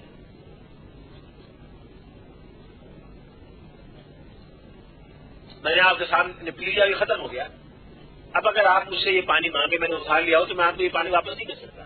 میں اس جیسا ایک اور پانی آپ کو واپس کر دوں گا، اتنا ہی پانی واپس کر دوں گا۔ دودھ ہے، شربت ہے، کھانے کی کوئی چیز ہے، شہد ہے، چینی ہے، حلوہ ہے، جو بھی ہے وہ میں نے کھا لیا، اب میں آپ کو واپس کبھی نہیں کر سکتا۔ میرا آپریشن کر کے کبھی آپ نکالے تو اس وقت میں آپ کو نہیں ملے گا۔ یہ استہلاکی کہلاتی ہے، جسے آپ نے کنزیوم کر دیا، کنزیومیبل۔ ایک چیز ہے استعمالی، جو یوز کرنے کی۔ میں نے آپ سے گلاس مانگا، میرے پاس گلاس نہیں، مہمان آئے، دے دیجیے۔ میں گلاس استعمال کروں گا، مہمان کو پانی پلاؤں گا، آپ نے گلاس واپس کر دوں گا، جیسا لیا تھا ویسے ہی واپس کر دیا۔ یہ استعمالی ہے۔ ربا کی مثال میں نے یہ دی تھی کہ ربا ان چیزوں کے لین دین میں ہوتا ہے جو استہلاکی ہو، استعمالی چیزوں کے لین دین میں ربا نہیں پایا جاتا۔ یہ ایک عام اصول ہے، اس میں مستثنیات بھی ہیں، کوئی کلیہ نہیں ہے۔ ربا کے اکثر و بیشتر احکام استہلاکی چیزوں میں چلتے ہیں، استعمالی چیزوں میں نہیں چلتے ہیں۔ اجتماعی سنتوں کو انفرادی سنتوں پر فوقیت حاصل ہے، پھر حقوق اللہ کو حقوق العباد پر فوقیت کیوں نہیں؟ حقوق العباد کو یقیناً حقوق اللہ پر فوقیت حاصل ہے، درجہ حقوق اللہ کا بڑا ہے، لیکن چونکہ انسان کمزور ہے اس لیے اللہ تعالیٰ نے 5 صورتوں میں، 5 حالات میں انسان کو اجازت دی ہے کہ وہ حقوق العباد کو ترجیح دے اور حقوق اللہ کو فی الحال نظر انداز یا ملتوی کر دے۔ یہ صرف اجازت کی بات ہے، افضلیت کی بات نہیں ہے۔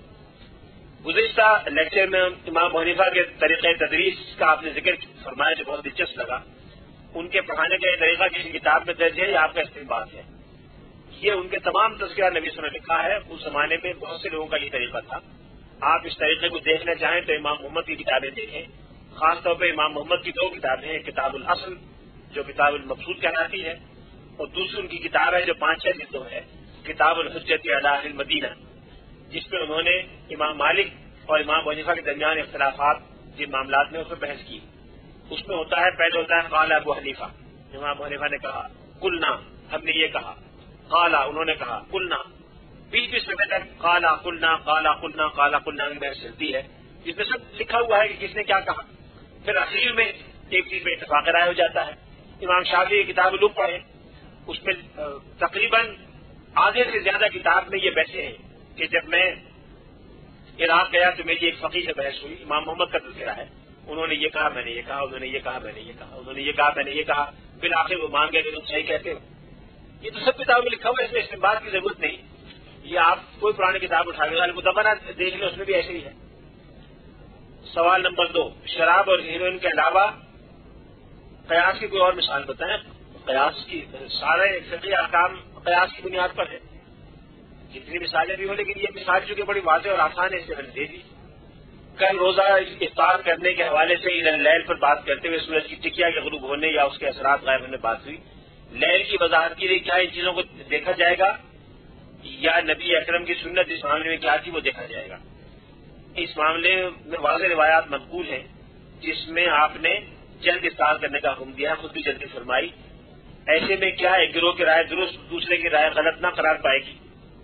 میرے نزدیک پہلے گروہ کی رائے درست ہے اور دوسرے گروہ کی رائے غلط ہے لیکن اس کے درست ہونے کا امکان ہے. میں یہی کہتا ہوں. یعنی میں صرف یہ کہنا چاہ رہا تھا کہ وہ لیل کے لفظ کی ایک فہم ہے جس کو آپ غلط کہہ سکتے ہیں. میں بھی اسے غلط سمجھتا ہوں, صحیح نہیں ہے, لیکن اسے گمراہی نہ کہیں, اسے یہ نہ کہیں کہ وہ اسلام سے انحراف ہے. ایک فہم میں غلطی ہو سکتی ہے. وہ حدیث درست ہے جس میں روزہ پہلے افطار کرنے کا حکم ہے, وہ اس کی تعبیر یہ بیان کرتے ہیں کہ جی روزہ افطار پہلے کرو, جیسی رات شروع ہو جائے, جب رات شروع ہو جائے تو فوراً کر دو. ابھی رات ہی شروع نہیں تو آپ نے افطار کیسے کر دیا؟ اب مثلا ایک اور مثال میں آپ کو دوں. امام احمد بن حنبل کا نقطۂ نظر یہ ہے کہ جب سورج کی ٹکیا چھپ جائے, یہ ان کا کہنا ہے, جب سورج کی ٹکیا چھپ جائے تو سمجھا جائے گا کہ رات شروع ہو گئی. اب سورج کی ٹکیا چھپ جائے تو کیسے؟ بعض حنبلی فقہاء نے کہا کہ اگر درمیان میں کوئی بڑا پہاڑ ہو اور پہاڑ کے پیچھے سورج کی ٹکیا چھپ گئی, آپ کو اس کی شفق بھی نظر نہیں آ رہی, آپ گاؤں بیٹھے ہوئے, تو کیا آپ کا یہ فرض ہے کہ جا کے اوپر چڑھ کے دیکھیں؟ اس زمانے میں گھڑیاں تو نہیں ہوتی تھی, کیا اس زمانے میں اوپر چڑھ کے دیکھیں واقعی ٹکیا ڈوبی کہ نہیں ڈوبی؟ اور اگر آپ پہاڑ پہ چڑھیں گے 2 گھنٹے لگیں گے, اوپر جانے میں 2 گھنٹے نیچے آنے میں لگیں گے, تو عشاء ہو جائے گی. تو امام احمد نے فرمایا, ان کے فقہاء نے کہ نہیں اوپر جا کے دیکھنے کی شرط نہیں ہے, ویسے بھی ہو جائے گی. یہ انہوں نے ایک رائے دے دی. اب ہو سکتا ہے کہ پیچھے سورج موجود ہو. اب اس پر جو لوگ حنبلی نہیں تھے انہوں نے حنبلیوں کا مذاق اڑایا اور حنبلیوں کے طرح طرح کے لطیفے بنائے. ہر جگہ لوگ کر لیتے ہیں. ایک صاحب نے ایک مرتبہ ایک حنبلی سے کہا کہ میں سفر پر جا رہا تھا, میں روزہ افطار کرنے کے لیے اترا, ابھی سورج تھا, میرا اونٹ بیٹھا ہوا تھا, سورج اونٹ کے پیچھے تھا, میں سمجھا ڈوب گیا. آپ نے کہا تھا وہ کھڑے ہو کے دیکھنے کی ضرورت تھی, میں نے روزہ افطار کر لیا. جب روزہ افطار کیا تو اونٹ چل پڑا تو سورج موجود تھا. بتائیے میرا روزہ ہوا کہ نہیں ہوا؟ اب یہ ایک دوسری انتہا ہے. امام احمد کا مقصد یہ نہیں تھا. امام احمد یہ بیان فرما رہے تھے کہ شریعت نے غیر ضروری مشکل کا حکم نہیں دیا, حرج کا حکم نہیں دیا. اگر اس دور میں یا آج کے کسی دور میں نہ آپ کے پاس گھڑیاں ہیں, نہ آپ کے پاس جنتری ہے, اور درمیان میں اتنا اونچا پہاڑ ہے جس پہ چڑھنے کے لیے 3 گھنٹے چاہیے, تو کیا شریعت کہتی ہے کہ جب آپ کو خیال ہو رہا ہے کہ سورج ڈوب گیا اور اس کی ٹکیا نظروں سے اوجھل ہو گئی, تو کیا آپ پہاڑ پہ چڑھ کے اوپر چڑھ کے دیکھیں گے واقعی ڈوبا کہ نہیں ڈوبا؟ امام احمد کہتے کوئی ضروری نہیں. اب اس کو اتنا ایکسٹینڈ کریں کہ اونٹ کے پیچھے بھی اگر چھپ گیا تو آپ مان لیں, تو یہ میرا خیال میں زیادتی ہے. شریعت کے احکام کے پیچھے حکمتوں کی موجودگی کے بارے میں جو دلائل کتابوں میں موجود ہیں وہ آپ نے بنائے, ان کے نام دوبارہ دہرا دیں. اگر عربی آپ جانتی ہیں تو سب سے پہلی کتاب ہے قواعد الاحکام فی مصالح الانام. قواعد الاحکام فی مصالح, مصلحت کی جمع ہے مصالح الانام, یعنی مخلوق کی, انام کے معنی مخلوق, انسانوں کی مصلحتوں کے قواعد کا بیان. یہ گویا اس کا مفہوم ہے. یہ علامہ عز الدین ابن عبد السلام کی کتاب ہے. دوسری کتاب ہے امام شاطبی کی الموافقات جو 4 جلدوں میں ہے. تیسری کتاب شاہ اللہ محدث دہلوی کی اصطلاح بالغہ ہے, خاص طور پر اس کی دوسری جلد. ملکیت ناقص کو آپ نے ڈیفائن نہیں کیا, جو ملکیت تام نہیں ہے وہ ملکیت ناقص ہے. ملکیت ناقص کو ڈیفائن کی ضرورت ہے. ایک چیز کو ڈیفائن کرنا کافی ہوتا ہے. جب رات اور دن کا سوال ہو, رات کو ڈیفائن کر دیا تو جو باقی بچا وہ دن ہے. یہ تو ایک اصلی بات ہے. اور تو کوئی سوال نہیں.